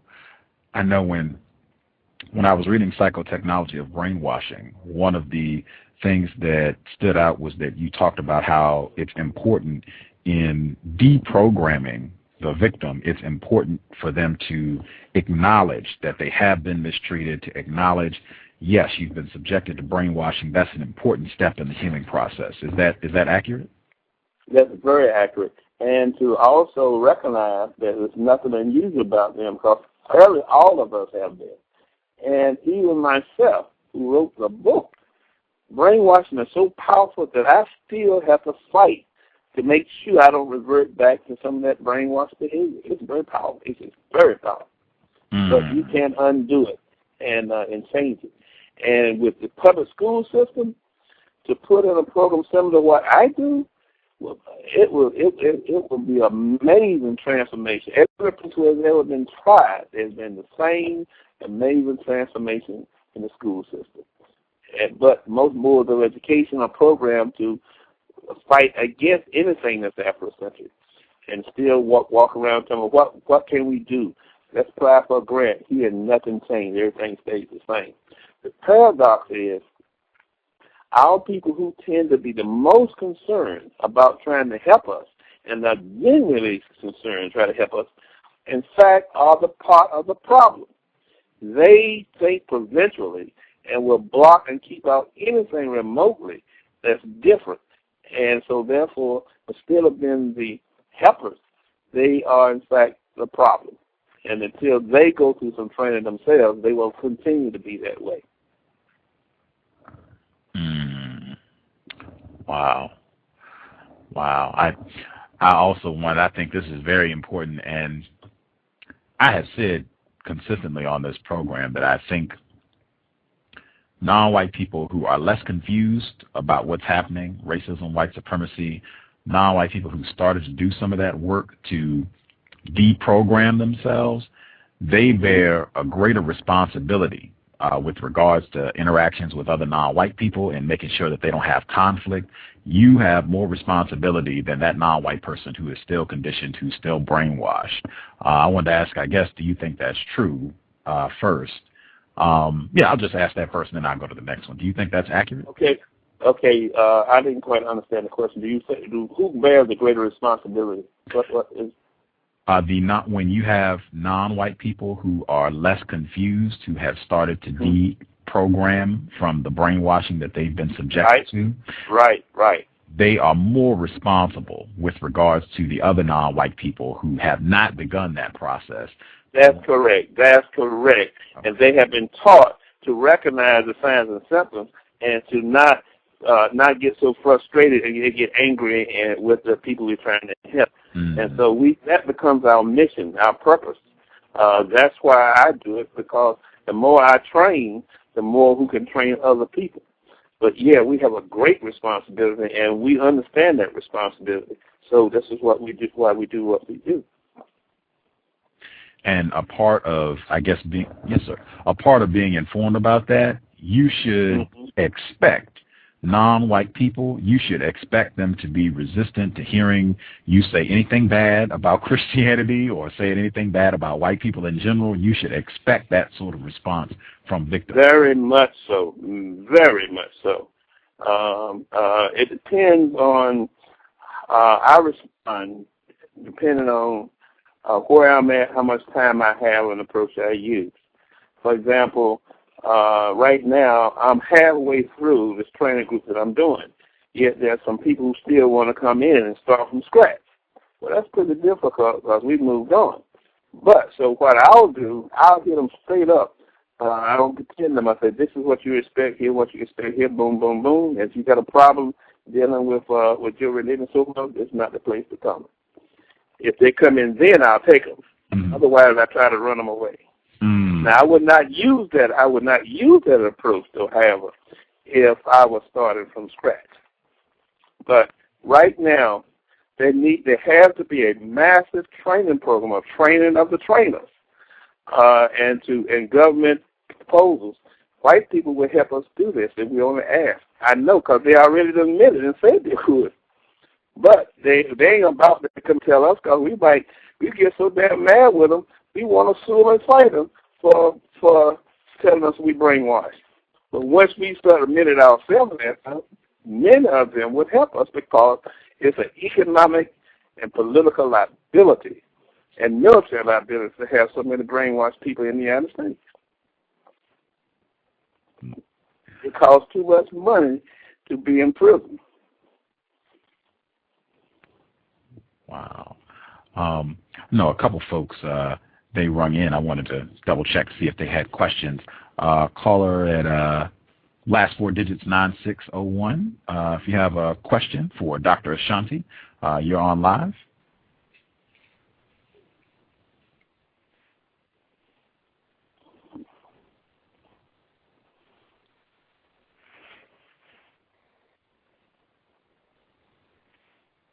Last four digits 9601. Did you have anything? I'm sorry.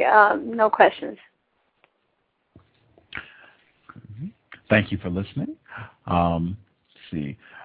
Got one person called in. I believe this is back of the bus. If you have questions, go right ahead, sir.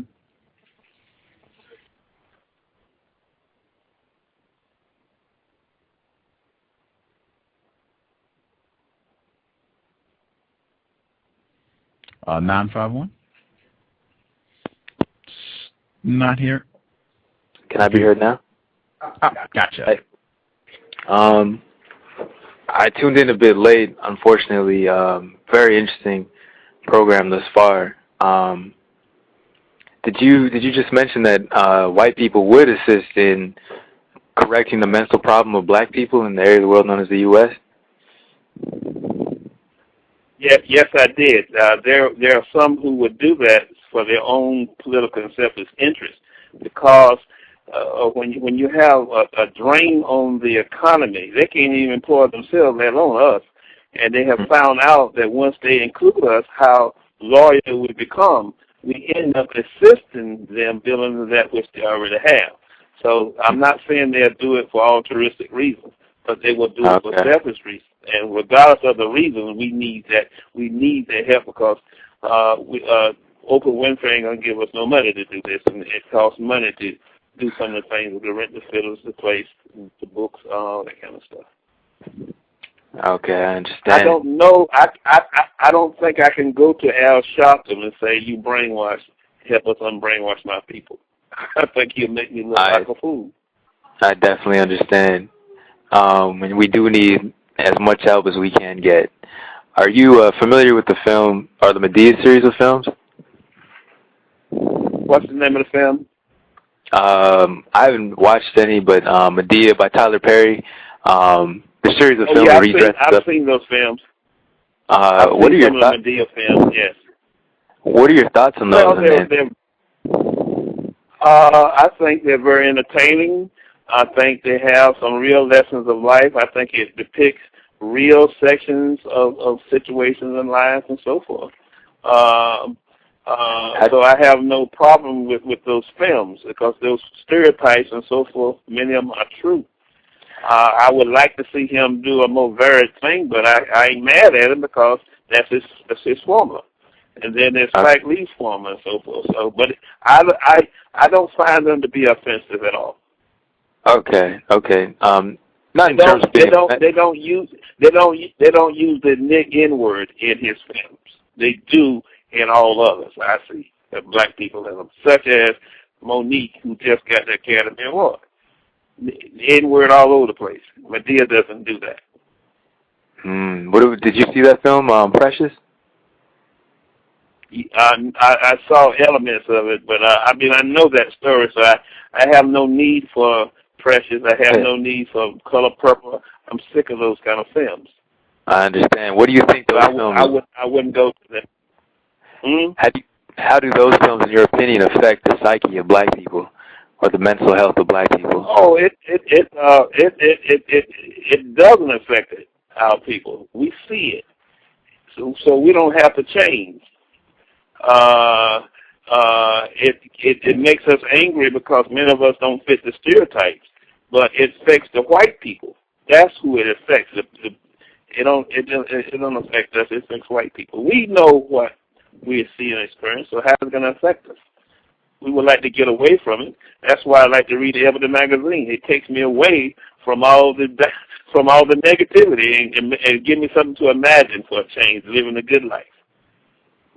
but we know about the bad life. So that's what Precious is about, the bad life. I don't need it. I wouldn't go see it.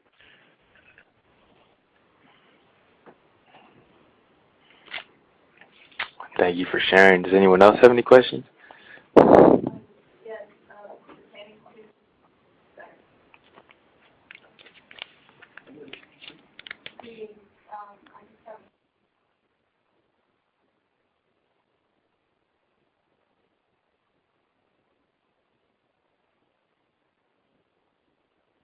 Hello? Hello? Okay. Greetings. Thank you for being on the show. Thank you. Pertaining to the Tyler Perry movies, do you think that they portray the black man as a female, like the main character is Medea, and it's a male playing a female role? Is that also, does it contribute to our psyche to kind of like give up the role of being a man because racism, white supremacy is so just is constantly bombarding, or like black males are attacked by the white supremacy tremendously? And do you think that the reasons white people have allowed Tyler Perry to be on the show or on the movies as a black female, playing as a black female, how does that affect our psyche? It has not nearly affected our psyche so bad as your preacher who preached in your church every Sunday morning. When I hear you talking about getting rid of him affecting our psyche, then I deal with Tyler Perry. All right. I hope you understood what I meant by that. I understand, like, the effects of Christianity, but your black preacher is teaching more feminism among black males than Tyler Perry's movie would ever do. How's that? Turn the other, somebody smacking you, turn the other cheek. That's pretty sissified. Okay. And so on, and crying and praying and let God take care of your work and you don't do nothing? Please. Okay. Love you. Yeah, I didn't see it that way, as being feminizing. I know, but I deal with brainwashing, ma'am, and I see things most people don't see. Okay. I know what you're talking about, but that's a band-aid you're talking about versus the deep attack that's been done on our minds every day in the church. Okay. You pray to what we are taught to pray to is a white God. Yeah, that's a big problem as well, I believe. I mean, God, being white has a God complex. Like, we think of every person that we come along who is white as a God. That's why we do not question, or we do not say anything to maybe. Yep. We don't say anything that's offending to them. Yep. I believe you're right. I agree with you. Okay. That's correct. I appreciate it. Just a fear. But in Tyler Perry's movies, always in the background are strong black men. But the ones who starred, them the one that's weak. But the strong ones are always in there. Notice those in there who don't talk, don't say nothing. You see the image of the strong black men.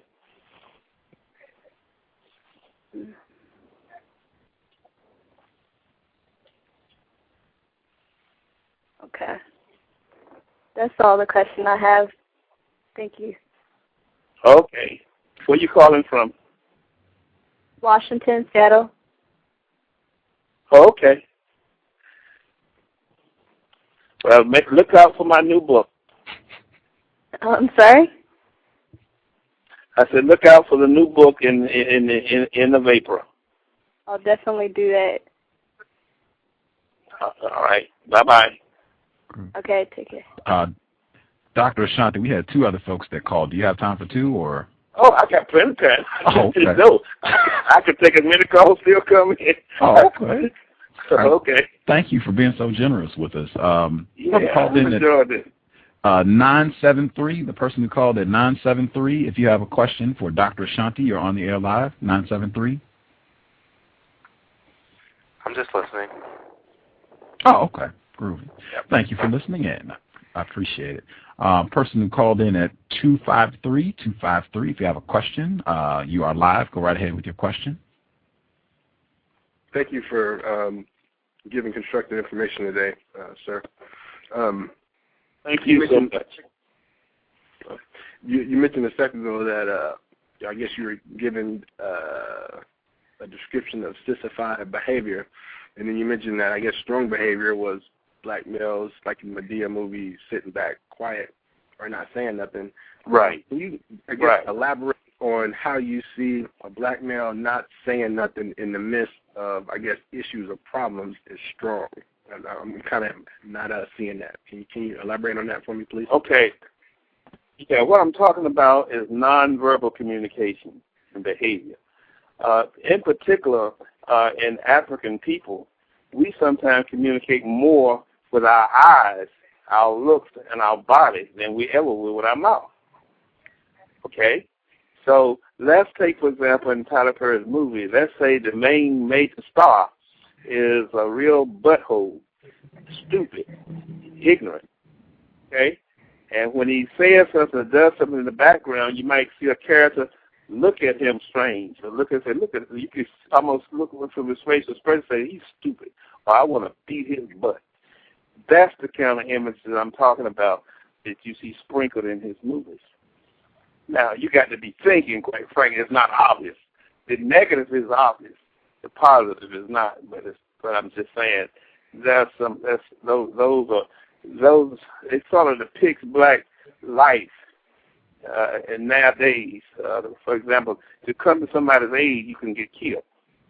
So what we do, we tend to observe, stay in the background and look and observe, make a decision, what should we do? Should I say something or whatever?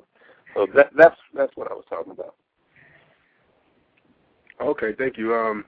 Do you see, I guess, black males being able to behave in a manner that you would consider more strong or stronger than that? Oh, Lord, yeah, you can see it.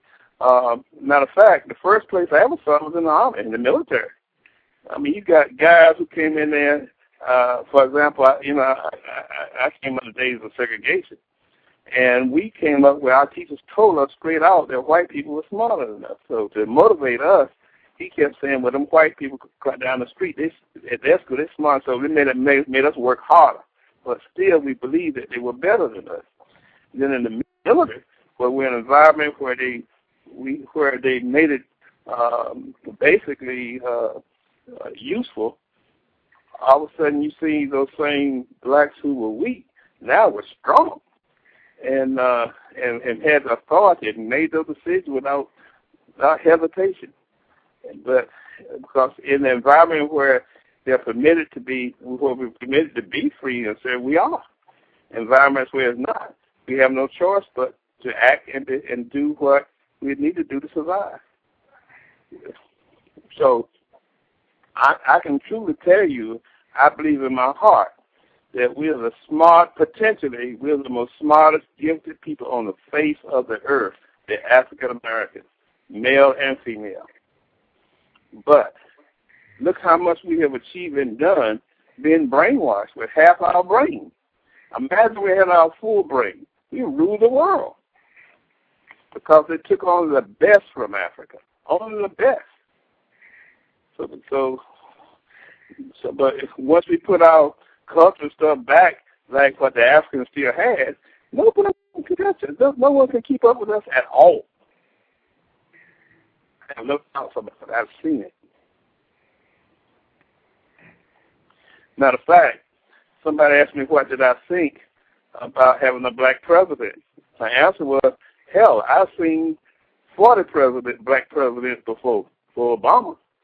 Because I've been to Africa and I've seen black presidents of African countries. It was normal routine. Over here, we were crying like hell and so fortunate, blah, blah, blah. I wasn't because I had already experienced. I knew he could be just like any other politician.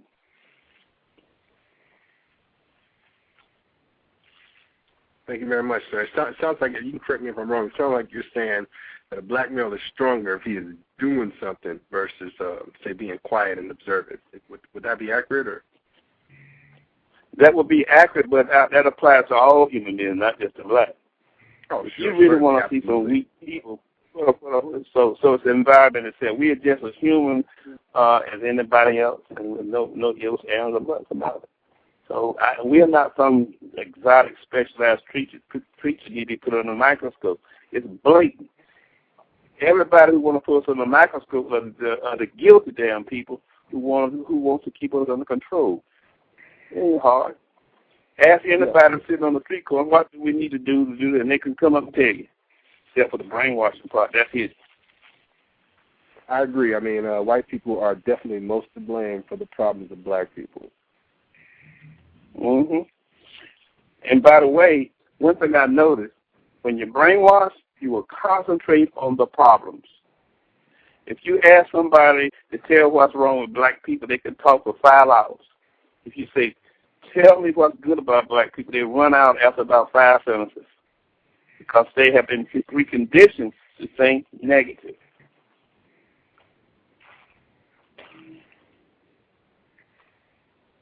Thank you. That's all I have for now. Appreciate your time.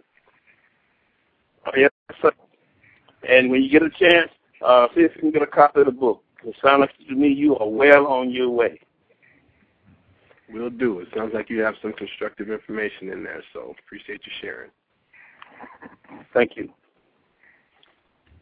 Mr. Nero, I see your hand up, so if you have a question, your mic is on, Mr. Nero. If you have a question, go right ahead, sir. Oh, yes, thank you. Dr. Ashanti, I was wondering I have a question and a comment. I was wondering if it would be possible to get a copy of the test that you give, or if Gus could maybe possibly post a link to the actual test that you give people regarding their brainwashing? It depends. If a person is going to be doing some research work or something like that, I don't mind sharing it, but it's a copyrighted instrument, and I sell it. But I don't mind. I don't mind giving a sample. Let's say, for example, people trying to do a thesis or so forth. I do that. But if you just want a copy to examine, just check with the host, and I'll make sure you get one. Okay, great. And the comment that I had was, I'm just in so much agreement in regards to Christianity or religion in general. And you want to clear out a room of black people, you walk in there, I have called Jesus Christ the King of Fags. That didn't go over very well. No, it didn't. Yeah, that did not go over very well. I don't deliberately disregard or disparage anybody's religion or anybody's God. But sometimes if I'm doing it trying to teach something, then I would do something that extreme, and then I would do it with my own or yours. But I do it in the context of trying to, but I don't deliberately do it because I wouldn't want nobody to do that to mine. But religion itself is the most powerful conception for control of people on the face of the earth, black people, not European people, because Europeans basically are no longer religious. Totally they are religious, but they're not spiritual. Let's put it that way. Religion itself is a system of rules and organizations to control society. So they are religious, but you don't have to go to church to be religious.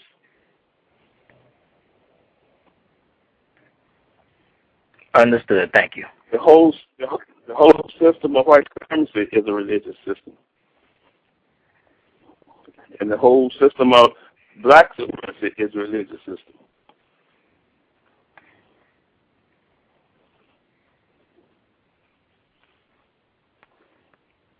Did you say black supremacy? I just Didn't know if I heard correctly. Yes.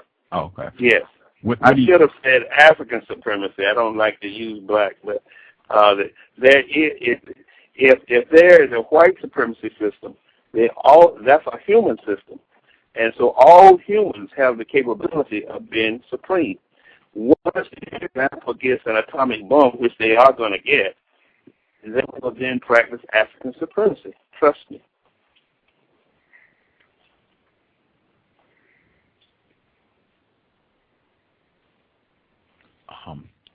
I didn't want to interrupt Mr. Nero. Mr. Nero, are you, did you have another question, or are you done? Yeah, no, that's all for now. Oh, okay. Thank you. Yeah, somebody, they commented in the chat room. I wanted to get their question, but are you saying there is a system now of African supremacy? Right now, does it exist? There is an element of it growing very strong. It was once in place. Mm-hmm. Ancient Kemet was the first, and all the great empires of Africa were. Mm-hmm. That's correct. Okay. The person in the chat room. I'm sorry. Sometimes we think it's inconceivable that a black person, African person, can be supreme. It can be. Ask Shaka Zulu. If Shaka Zulu didn't have the cannon or the machine gun, if he'd have had it, everybody would be speaking Zulu in South Africa right now because of Shaka Zulu. They use Shaka Zulu strategies to teach in the war colleges right now in the United States military.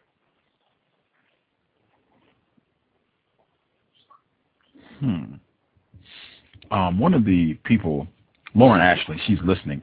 She wanted to know if you could explain what you mean when you say spiritual, since she made a distinction between religion and being spiritual. Yes. Spirituality, if you just use the straight dictionary definition of spirituality and religion, in general, a religion is a system of rules and regulations and rituals to control members of society with a tutelar head or God. That's a religion. Faith or spiritual is not a system. It does not seek to control no one. It is a person's individual connection, relationship with the creator or creators.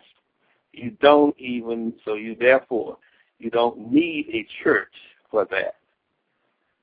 The church is a system of rules and regulations that controls your economics, education, everything. Spirituality doesn't do that. It's your private relationship to the deities.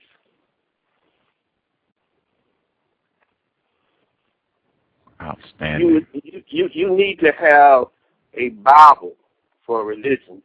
You don't need nothing. You can just speak to the wind to be spiritual.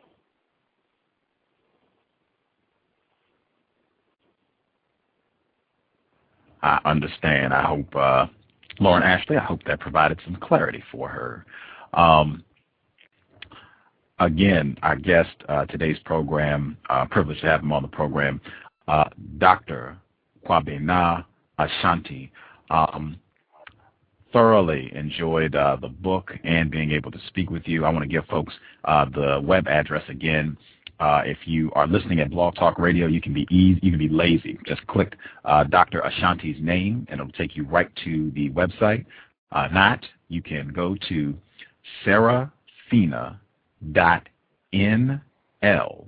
Go to the website and just look for Dr. Ashanti's name. Click it, and it'll take you to the page, and you'll be able to see all of his works listed. And as he said, the 3rd edition of Psychotechnology of Brainwashing, addressing the apologies for the lingering consequences of enslavement. That will be out the end of April.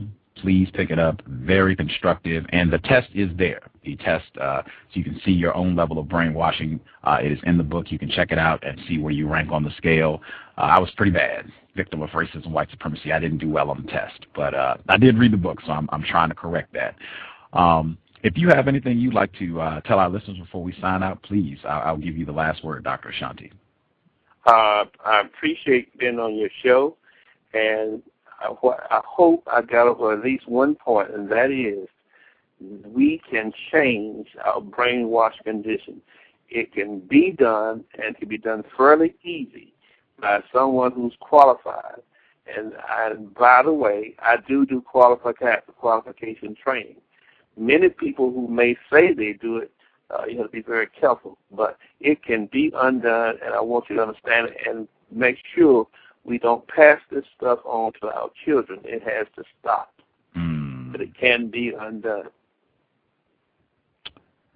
I hope people heard that. He said this brainwashing has been going on for hundreds of years. You said earlier in the broadcast it can be undone in 4 months. Is that correct? That's correct. Okay. 4 months. 4 months. That's not that long. You could be done. You could be done before summertime. Our guest again, Dr. Kwabena Ashanti. Thank you so much for sharing some of your time with us. You've written enough books that we could have you back several times if you're willing to come back and hang out. I would love that. I would appreciate it. Enjoy the family. Will do. I will be in touch with you soon. Like I said, I will be looking to have you back on the program again soon. Thank you very much. Thank you so much, sir. Enjoy the rest of your evening. Thank you. Thank you. Good night. Yes, sir. Context of white supremacy, Gus T Renegade and Justice. I hope everyone enjoyed the program. I will give Justice's email address since she's out frolicking, having a good time. justice.asap@yahoo.com. justice.asap@yahoo.com. Hopefully she'll be back. We will have white people back. It seems like we haven't had white people on the show in forever.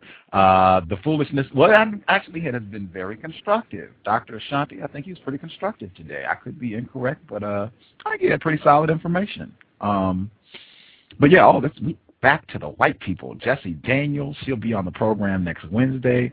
White woman, suspected racist, and I believe an admitted lesbian. Author of Cyber-Racism. She, if you're familiar with Stormfront, the racist website online, she went and dug through their website, and that's in her book, Cyber-Racism. She's coming on the show this Monday at 7 p.m. Eastern, 4 p.m. Pacific. Joe Fegan, I can't even give credit for this because somebody wanted him to come on the show, but I already knew about him. Dr. Eddie Moore Jr. is a pal of his. He is one of the few white people that I know of who wanted to come on the cows. When he heard about the program from Dr. Moore, he told him that he wanted to come on the show. So he's going to be here this Saturday at 4 p.m. Eastern, 1 p.m. Pacific. He's written about 20 books. Dr. Verna Keith, if you all heard that program, he's a colleague of hers. I'm sure that I email her and let her know that he'll be on the program because I told her she should be suspicious of Dr. Fegan, and she said, no, he's great. He's written all these books. Wonderful white man. No. I'm going to send her the link, and I'm going to make sure that's one of the first questions I ask him. Should we be suspicious of even Dr. Joe Fegan? But that's Saturday. We're encroaching on Tim Wise's return to the program, March 22nd. Some other white people are coming too. Sorry about that. Katrina Brown, if you remember, she was on the program. She did the documentary film on slavery and going back to the west coast of Africa, and I mean the slave vittles. One of her other family members, the DeWolfs, one of her brother, or excuse me, I don't know if he's a brother, but one of her family members.